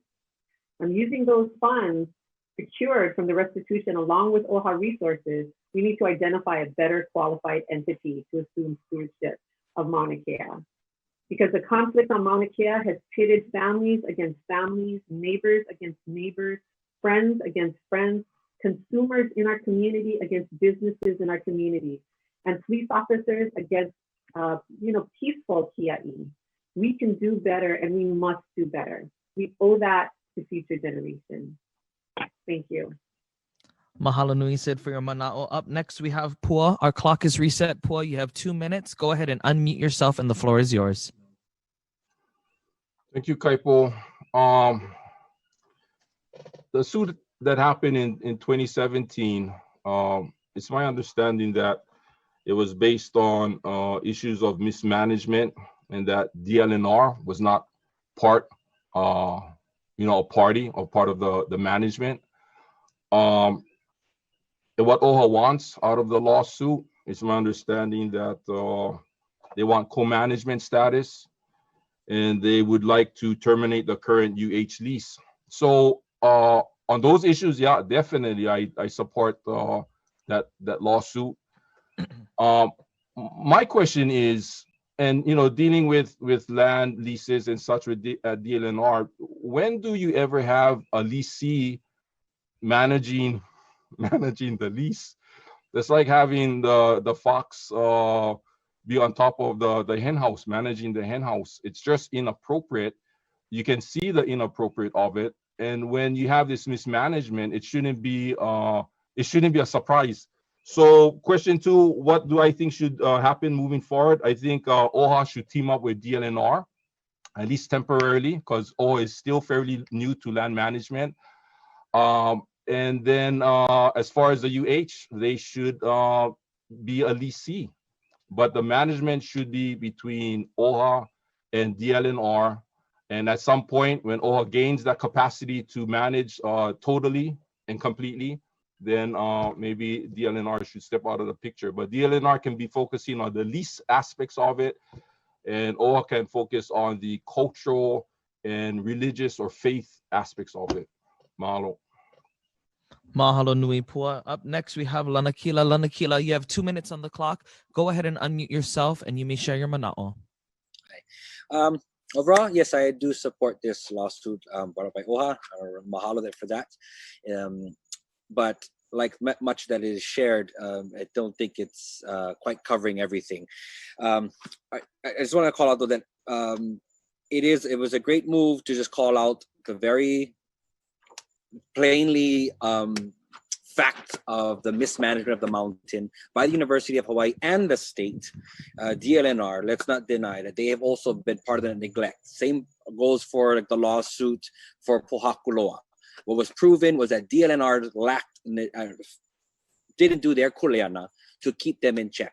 So in that case, here too, DLNR, the state should be calling out that the UH. So that finally came out in the audit, the history of neglect. But what we're still starting to see is now excuses being made to allow the university to continue neglect and try to mitigate ways. And so I think a very important thing that we need to be cognizant about is that there is still the push that they want to extend this lease with the university and possibly even release a big section of land, but keep the pico that we stand for. I know a lot of the discussions when it comes to where OHA stands in the management here, a lot of things are being looked at of what's the revenue, what's the kickback. But understand that we stood on that mountain not for kickbacks. We stood on that mountain to make sure that the Mauna and that natural ecosystem and that wahipana, that wahikapu was protected. It is not quite an interest of many just to see what what revenue streams we can get. I know what a good revenue stream. There's a lot of money in telescope deconstruction. A declaration of this aina, which is supposed to be conservation lands. But again, it just draws to the question too. These are Hawaiian national lands. Like the idea, ceded lands, were they really ceded?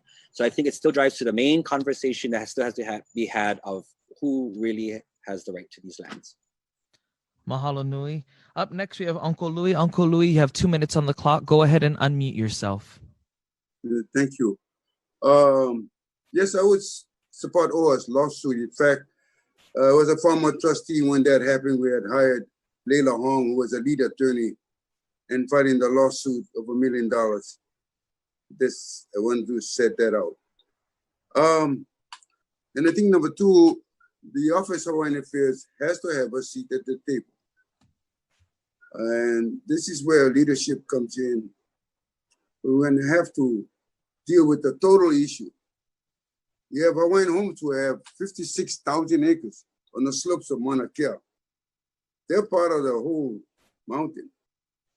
So OHA, TMT, Hawaiian Homes, and any other partnership should come together, because remember, our mandate is to better the conditions of the native Hawaiian. So we got to look at ways how we can, it's not all about money, it's about leveraging. You know, we need housing. We need economic development. You know, we need education. I understand they're giving millions of dollars towards education. But we need to continue that and be able to be at the table to negotiate all of these possibilities. It is available, it is before us. How we move forward is depending on how the trustees will look at the mountain. Yes, I say, if you have to file a lawsuit, you have to file a lawsuit. But before that happens, you have to access and try your best to bring all the parties together, because it impacts Hawaiian homes just as well. I want to thank you. Mahalo nui, Uncle Louis. Next up, we have Kalaniakea. Kalaniakea, we have reset our clock. You have 2 minutes. Go ahead and unmute yourself, and the floor is yours. Mahalo, Trustee Ahuna, for initiating the lawsuit of the mismanagement of Mauna Kea. Mahalo, Auntie Kihoi, for being honest and telling the truth that the state of Hawaii stole our lands. The Hawaiian Kingdom National Mountain, Mauna Kea, the origin of the Hawaiian race from Sky Father and Earth Mother, is being desecrated by the state of Hawaii since the first telescope was built. OHA's role on these crown lands, Kuleana lands, is to communicate with all lineal descendants of Mauna Kea, who have burials on Mauna Kea, who have land titles on Mauna Kea, Kuleana titles on Mauna Kea. We need to reconnect and communicate with the lineal descendants, because we have ancestral intellect that we can still tap into with the names, places, Vahipana, and the Kuleana that we have to Malama, Kamehameha Ekahi's royal pipi. Desecration occurs. Koa trees are being stolen and sold off by government workers. Kamehameha's royal pipi is being stolen by frivolous leases to non-beneficiaries. The 2009 Aina Mauna Legacy lays out the plan. In 2018, Haleʻokuhio was built to do community service and count numbers on the road. A month before that, the state of Hawaii, DHHL, DLNR enforcement, county police, and sheriffs crushes Aloha Safety Checkpoint Haleʻokuhio and evicts Hawaiians from the land. We need to support OHA in this lawsuit. Mahalo, aloha. Mahalo nui. Up next, we have Noelani. Noelani, we have reset the clock. Go ahead and unmute yourself, and you may share your mana'o. I think the short answer to that question is obviously yes. Of course, I support OHA's lawsuit against the state and the University of Hawaii, alleging ongoing breaches of fiduciary obligations to properly steward Mauna Kea. Given the Hawaii Supreme Court's recent ruling of the state's failure to live up to its fiduciary responsibilities to Native Hawaiians regarding the Department of Hawaiian Homelands, I am encouraged that the courts will similarly recognize the state and its entities' failure in this case as well. I fully support OHA and the Mauna Kea Ad Hoc Committee's work to push OHA to have a greater say in not just the management of Mauna Kea, but who manages and protects Mauna Kea.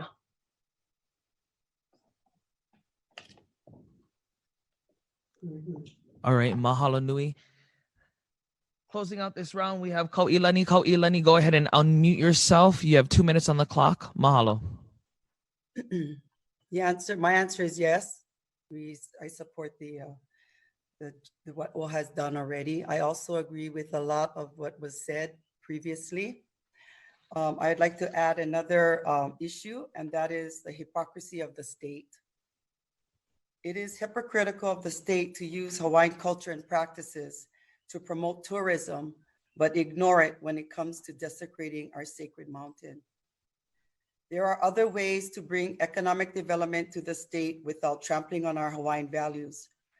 Prostituting our Mauna shouldn't be one of them. DLNR should remove the lease management of Mauna Vakea from the UH and give the protectors the management. After 10 years and X amount of days, yes, 10 years, the protectors have proven their dedication to their kuleana for caring for the Mauna. When that happens, OHA then can continue to mandate their mandate, which is to protect the protectors' rights. Mahalo. Mahalo nui. That completes this round. We're going to cut to a quick break. When we come back, we are going to give our final question, and our candidates will have an opportunity to give their closing statement. So stay tuned. Aloha.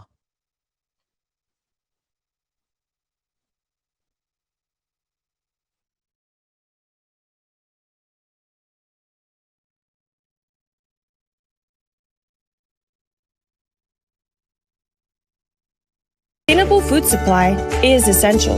A clean environment is essential. How do we get those things?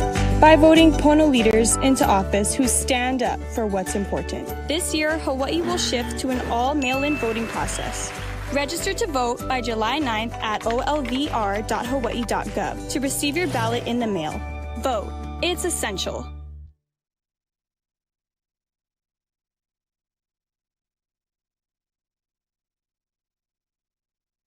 Heard you have a new process of voting this year. I don't vote, bro. It's so easy. All you gotta do is register by July 9th, get the ballot in the mail, fill them out, send them back. No lines, no post stations, just you and your kuleana. The only kuleana I have is become the next big MMA fight. You think that's kuleana? Lima McFarland? Whoa, it's our kuleana, our right and responsibility. Before you represent Hawaii in the cage, make sure you represent your people with your ballot.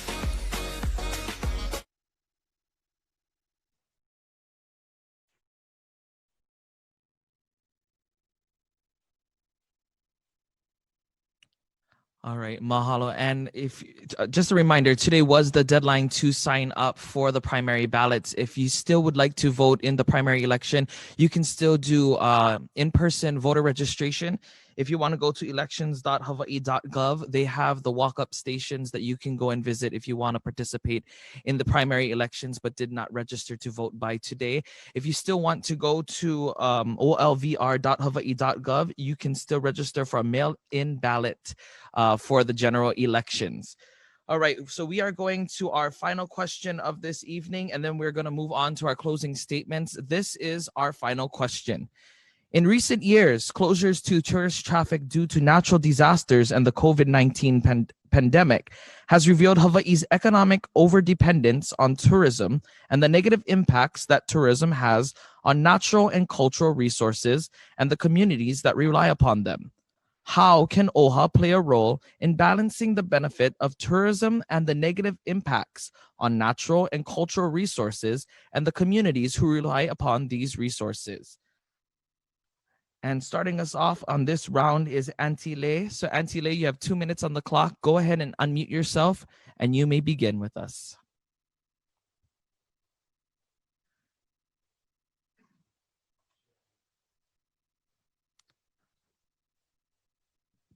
So let me be clear on the question. The question is, how can we play a better role in terms of tourism?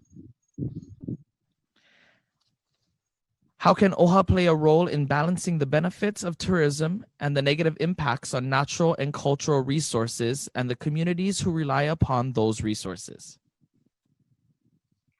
I think what we need to focus on is balance. One of the things that OHA could do is possibly even consider setting up a division where you have tourism, because we have so many, you know, people come here to see Hawaiians, okay, to come to see our culture. And we really haven't advanced that at OHA. And I would advocate that we do ecotourism, that we introduce the tourists to our hula, our language, and our culture. And this has not been done on a mass basis. And it's been given to the Hawaii Tourism Authority. I think that we should grab the reins and we should start working on this and work on ecotourism, perhaps developing agriculture, and also looking at the different possibilities how we can utilize the services and the culture of our people, and and to work with OHA on this. And so I would advocate setting up a division at OHA so that we can utilize our culture and actually benefit from it. So that would be my recommendation. All right, mahalo, Auntie Lei. Up next, we have Laura. Laura, the clock is reset to 2 minutes, and you have the floor. Go ahead and unmute yourself.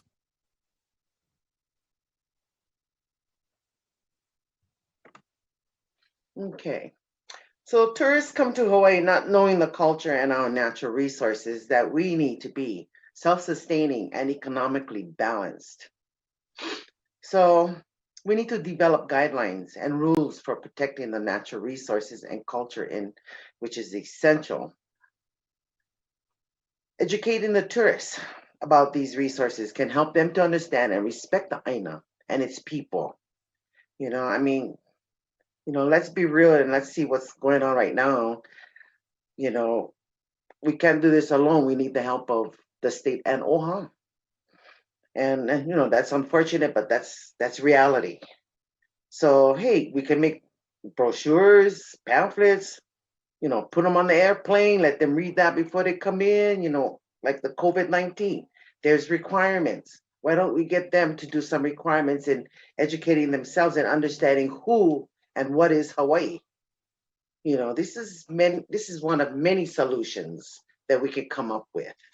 And working together with the people and with the trustees, I think we can help them to know that this is a very special place and they need to malama that. Mahalo.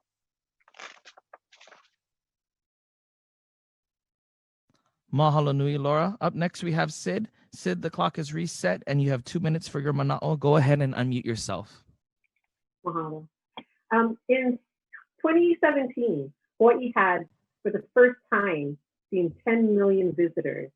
On an average day in 2019, the island of Oahu, 1 in 10 people on the island was a visitor. On Hawaiʻi Island, 1 or 2 out of 10 were a visitor to our island. On Maui, 3 to 4 out of 10 were visitors. And understanding this impact, our community needs to drive tourism. We do have to be, how do we drive tourism? We need to help communities develop tourism management plans that take into consideration cultural areas and limits to conserve our resources. We've seen a few examples of this, like on the North Shore of Kauai. It's important to integrate the wishes of the community. Second, OHA needs to help establish and run Hawaiian-owned businesses in the visitors industry so the communities can benefit from tourism while managing the burden.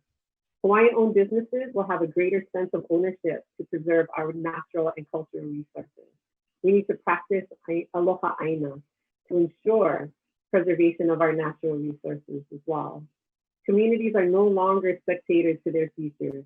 Communities must be in the driver's seat and must benefit from the burden of tourism. Mahalo.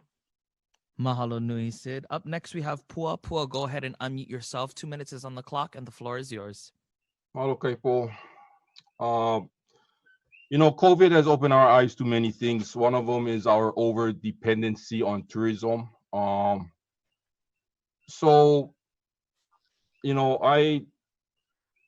We will always have tourism. We're always going to have tourism, and diversifying. That's kind of another different question as far as how we would diversify. But knowing that we'll always have tourism, I would like to propose maybe a higher quality of tourism, with an emphasis on cultural competence, that people will truly learn more about the Hawaiian community and the Hawaiian culture. With the millions of people, or the million that Cyd mentioned, the million of visitors that come to Hawaii, if we can educate these tourists and give them a true taste of our Hawaiian culture and the aloha spirit, it's going to be to our benefit. When we want to do things like go for sovereignty or something like that, the more people that love the Hawaiian community and the people and the culture will be to our benefit. So this is a wonderful opportunity for us to share our culture with the tourists. So, you know, a better product, a more quality product, and more cultural competency. The second question about tourism and the negative impact on the environment, you know, when that plan is stepped on, it doesn't matter if it's on tourists, you know, fancy shoes, or on Hawaiian with slippers, the impact is there. So it's not a matter of tourist impact. It's more, I think, a concern of education. We need to educate people about how to have the minimal impact on the environment. Mahalo. Mahalo nui, Pua. Up next, we have Lanakila. Lanakila, you have 2 minutes on the clock. Go ahead and unmute yourself, and you may share your mana'o at this time. Now, I know COVID is the most recent thing, and as many share, it's opened our eyes to many things. But for many of us who live in the communities that are heavily impacted by tourism, we've been dealing with this forever, and we've been calling and we've been asking for help. We've been calling for something to change, and we've been ignored because some benefit. Some benefit, so the rest of us, in the which is generally our general community, are made to suffer. Now, myself too, I've worked for a number of years. I have done some work in the tourism industry as well, and being working firsthand in that, I understand that the extreme impact. But for me, I'm not too much in the realm of trying to cater my culture to please somebody. That's not what my culture is. It's not a performance. You know, we are living people. So I think what has to change is the culture of how we, even as people in Hawaii, how we approach tourism, and how the stories and the advertisements that go out. Because one thing I'm working closely with a lot of tourism, they're people. They're people just like any of us when we go someplace else too.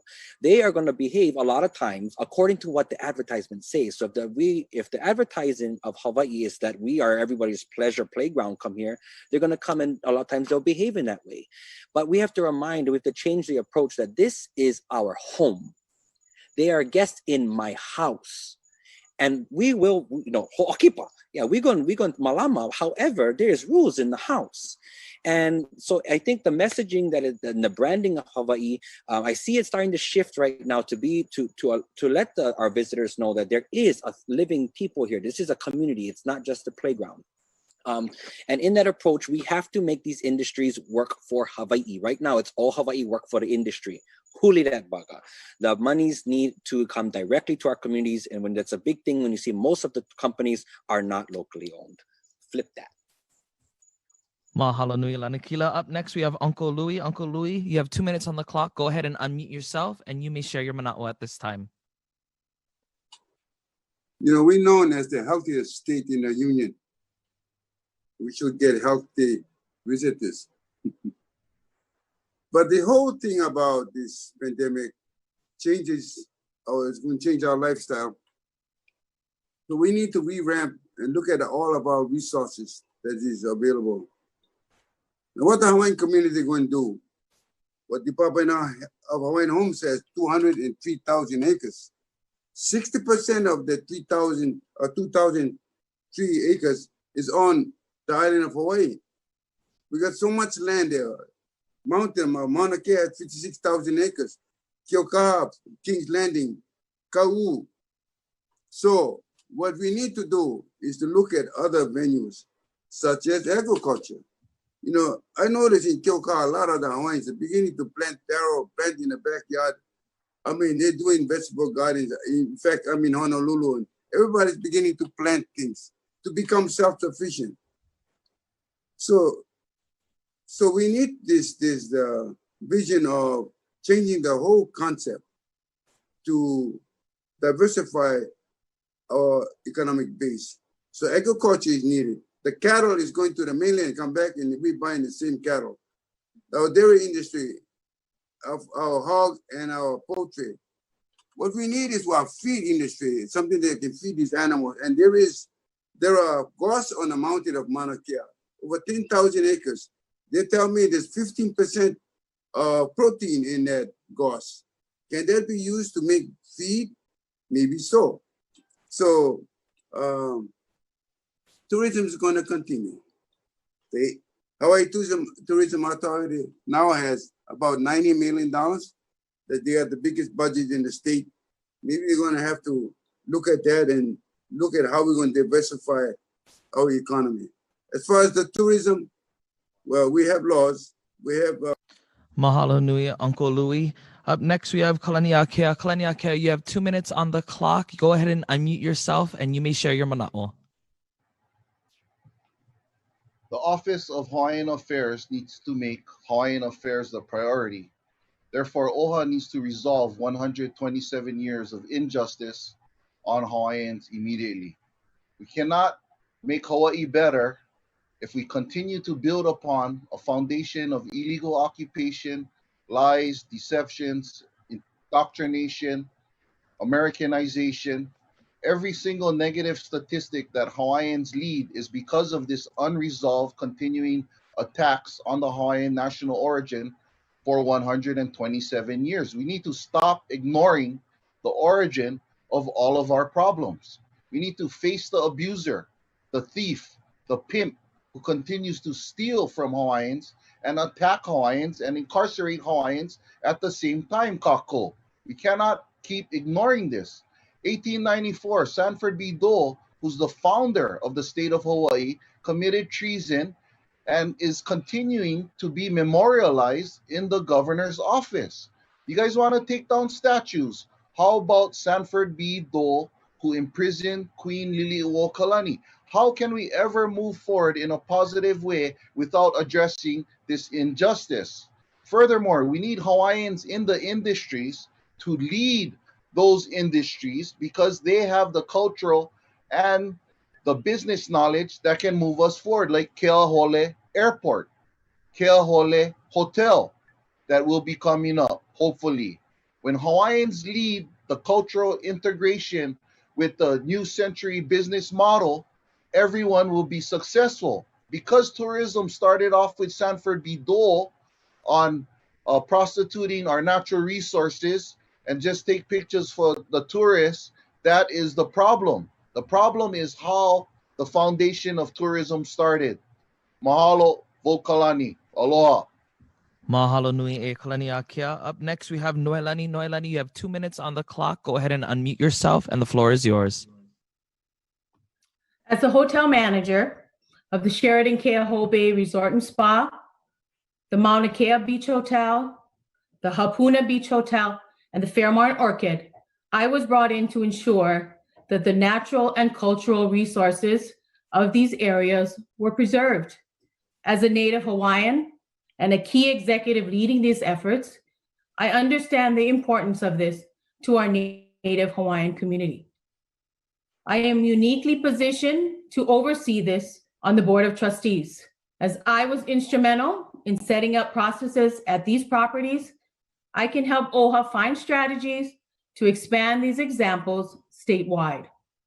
OHA can play a role in bridging the gap between our Native Hawaiians and these different mokus for those visitors who seek an authentic experience. What's important to note is that we as Native Hawaiians understand and want to preserve our natural cultural resources, but this is what drives the visitors to Hawaiʻi Island. Statistics have shown that visitors seeking this authentic experience spend more per capita, which means at the end of the day, greater revenue for the state, greater revenue for the local businesses, but at the same time, preserving our Native Hawaiian community. Mahalo nui e Noelani. Up next, we have Kauilani. Kauilani, go ahead and unmute yourself. You have 2 minutes. Previously, tourism meant revenue for the state of Hawaii. Rental cars, airline tickets, sightseeing ventures. COVID-19 today changed all that. We talked about going and finding out about what the voices of the community are. This is the time we need to do that.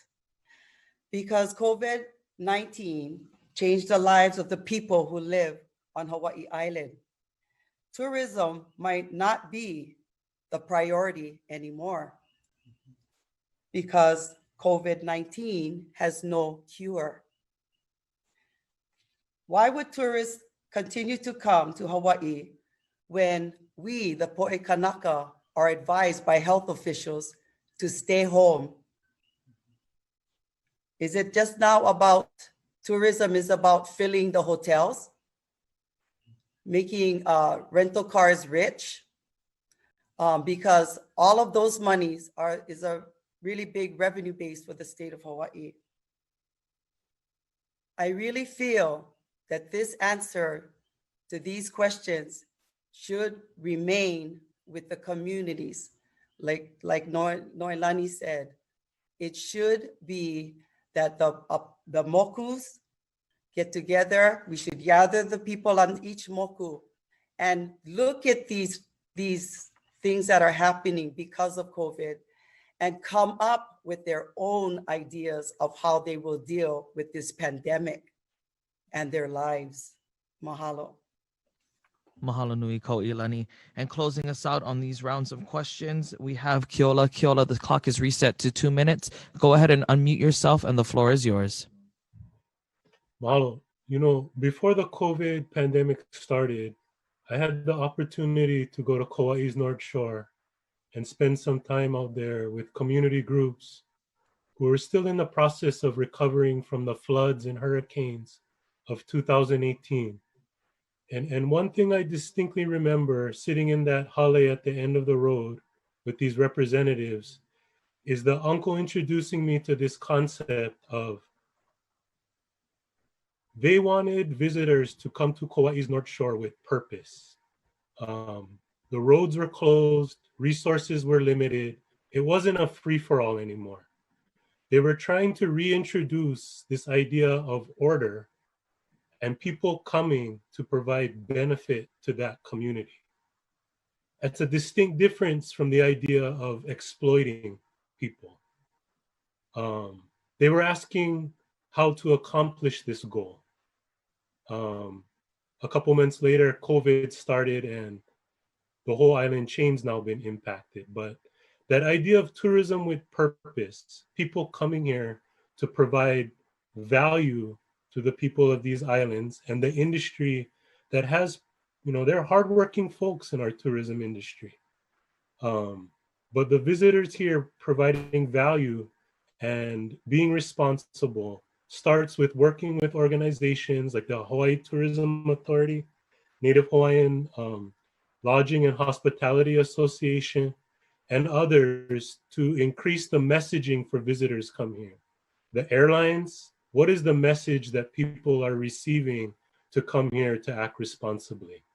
All of that has to come together to change the approaches of tourism that have existed in Hawaii until now. Mahalo. Mahalo nui, Keola. All right, at this time, we are going to reset our clock to 1 minute, and all of our trustee candidates will have 1 minute to share their closing statements. We are going to start off with Laura. Laura, you can go ahead and unmute yourself, and the floor is yours for your closing statement. So to close it, I just want to say that if elected, I would want to address all the issues regarding healthcare, child kapuna care, rampant mental illness, addiction, homelessness. I have the capacity and the knowledge to do that. I do have roots on the Big Island. My dad was born and raised Kalopa Honoka'a. My mom's family traced back to Heba Heba, Kamehameha's kahu. I'm a fighter. I can do this, you know, but I need the people's voice. So if elected to the Office of Hawaiian Affairs, again, I will leave my doors open to all constituents to come and we can look at solutions. So I appreciate your mana'o, and it's very important. So, e malama'a ho'omaikai aku ke akua. Mahalo nui. Up next is Cyd. Cyd, you have 1 minute for your closing statements. Go ahead and unmute yourself and you may begin. Thank you. As your next Hawaiʻi Island Trustee, I will bring my strength as someone with integrity, honesty, hard work, and collaboration. OHA cannot do everything on its own. What we can do is to bring the right people to the table and figure out our challenges together. With my proven ability to lead and support the Hawaiian community, I believe I am the best candidate to represent Hawaiʻi Island. Please visit my website at cydforoha.org. That's CYD, the number 4, at OHA.org to learn more about the issues I stand for. I humbly ask for your support, your trust, your vote. I'm Cyd Hoffeld, and I'm ready to serve as your next Hawaiʻi Island Trustee. Mahalo. Mahalo nui. Up next, we have Pua. Pua, you have a minute on the clock. Go ahead and unmute yourself, and the floor is yours. Hello, Kaipo. I think if you cut me, I would bleed moko ke ave. I'm not sure what color that would be. But my ancestors landed in Ka'u, South Point, and we've been here since. Some of my ancestors were those that took care of the island and took care of the people. I believe that's part of my legacy. I believe that's part of my kuleana. And I would do the best job that I can. My education, my knowledge, my experience, I would use it to benefit the Hawaiian community. Please go to my website, puaishibashi.com. I couldn't afford somebody to make it for me, so I made it myself. I'm responsible for every T, cross T, period, comma, everything. So check it out. Mahalo. Mahalo nui. Up next, we have Lanakila. Lanakila, you have a minute on the clock. Go ahead and unmute yourself. Ina hoa aina, ina hoa velolike, ina hoa pili, ina hoa aloha, aloha aina. Kukulu ina, kukulu iha e kukulu. To everybody who lives here in Hawaii, ina kanaka maoli, ina kanaka ʻŌiwi, to our friends, our families. This is a time in the world right now that we need to kukulu. We need to assemble. We need to come together. We need to build bridges. We need to build pillars to restabilize our communities. I may be young, but I've had a lot of experience in many different realms. I'm blessed to have great kumu, great teachers, strong ohana, and to be able to be guided by many kupuna. Collective knowledge at this time has led me to be on the front lines, to create front lines, to call out the injustices, and be willing to put my feet to the earth, to the summit of a mountain if need be.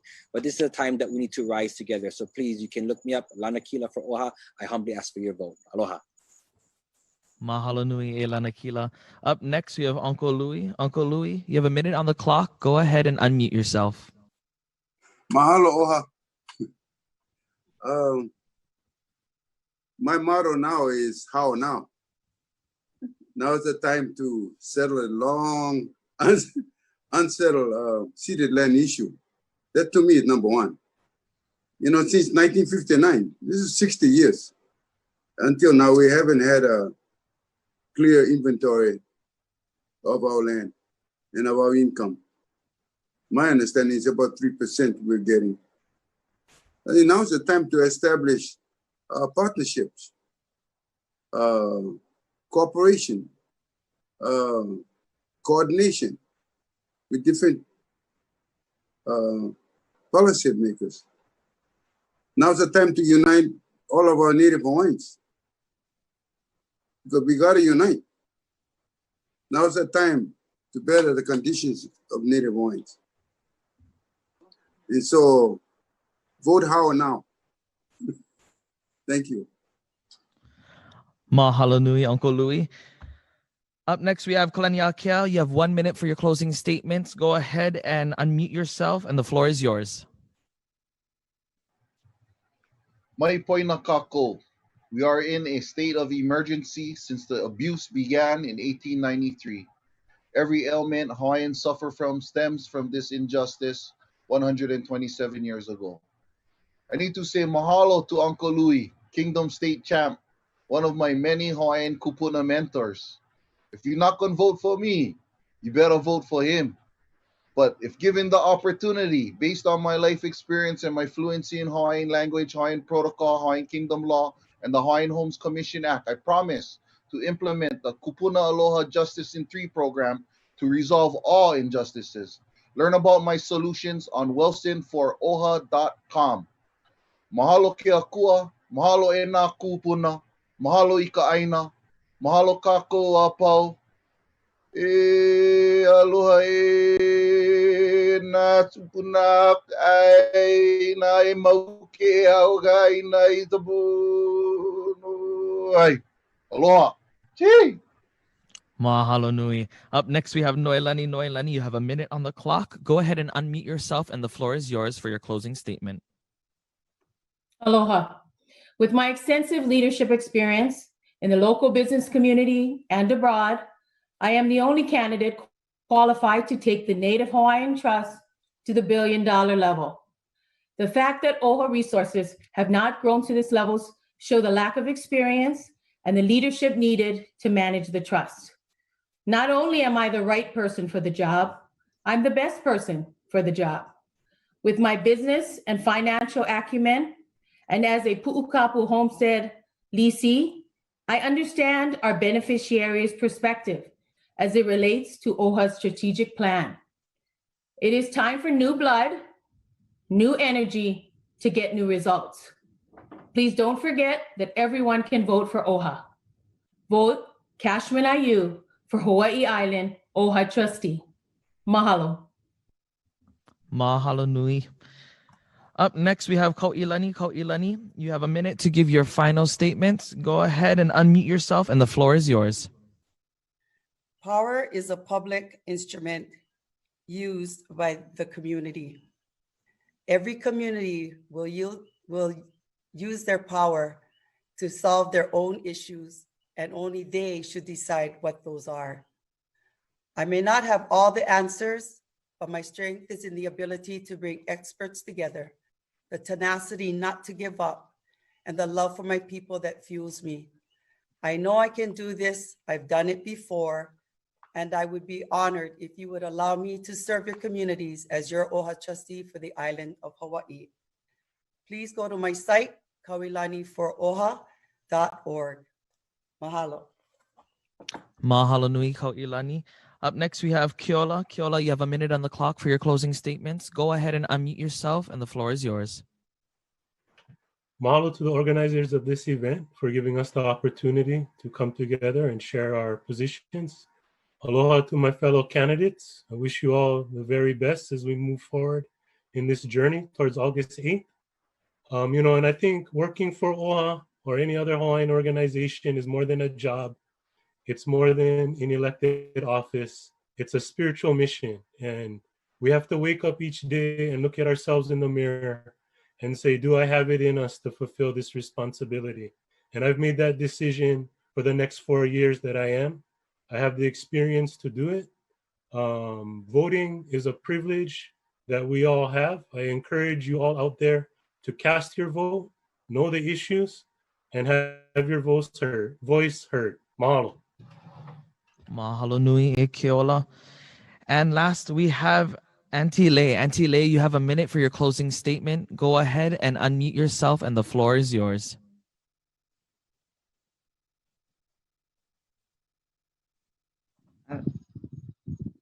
Again, mahalo to ʻŌiwi TV and OHA for letting us speak to our fellow Hawaiians and our Hawaii citizenry.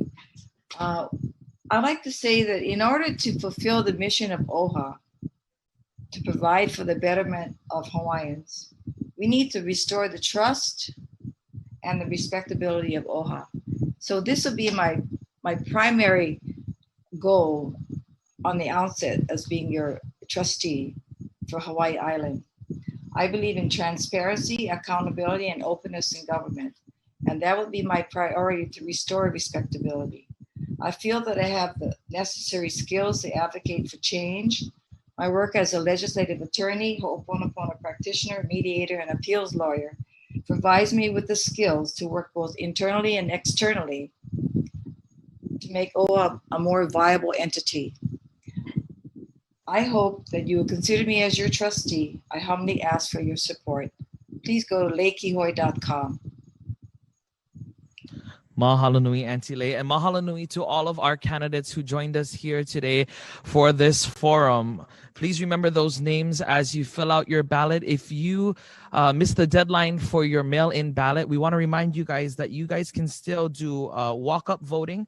So go to elections.hawaii.gov and you can look for the walk-up stations and you can do same-day voter registration there. Otherwise, you can still go to olvr.hawaii.gov to register for the general elections.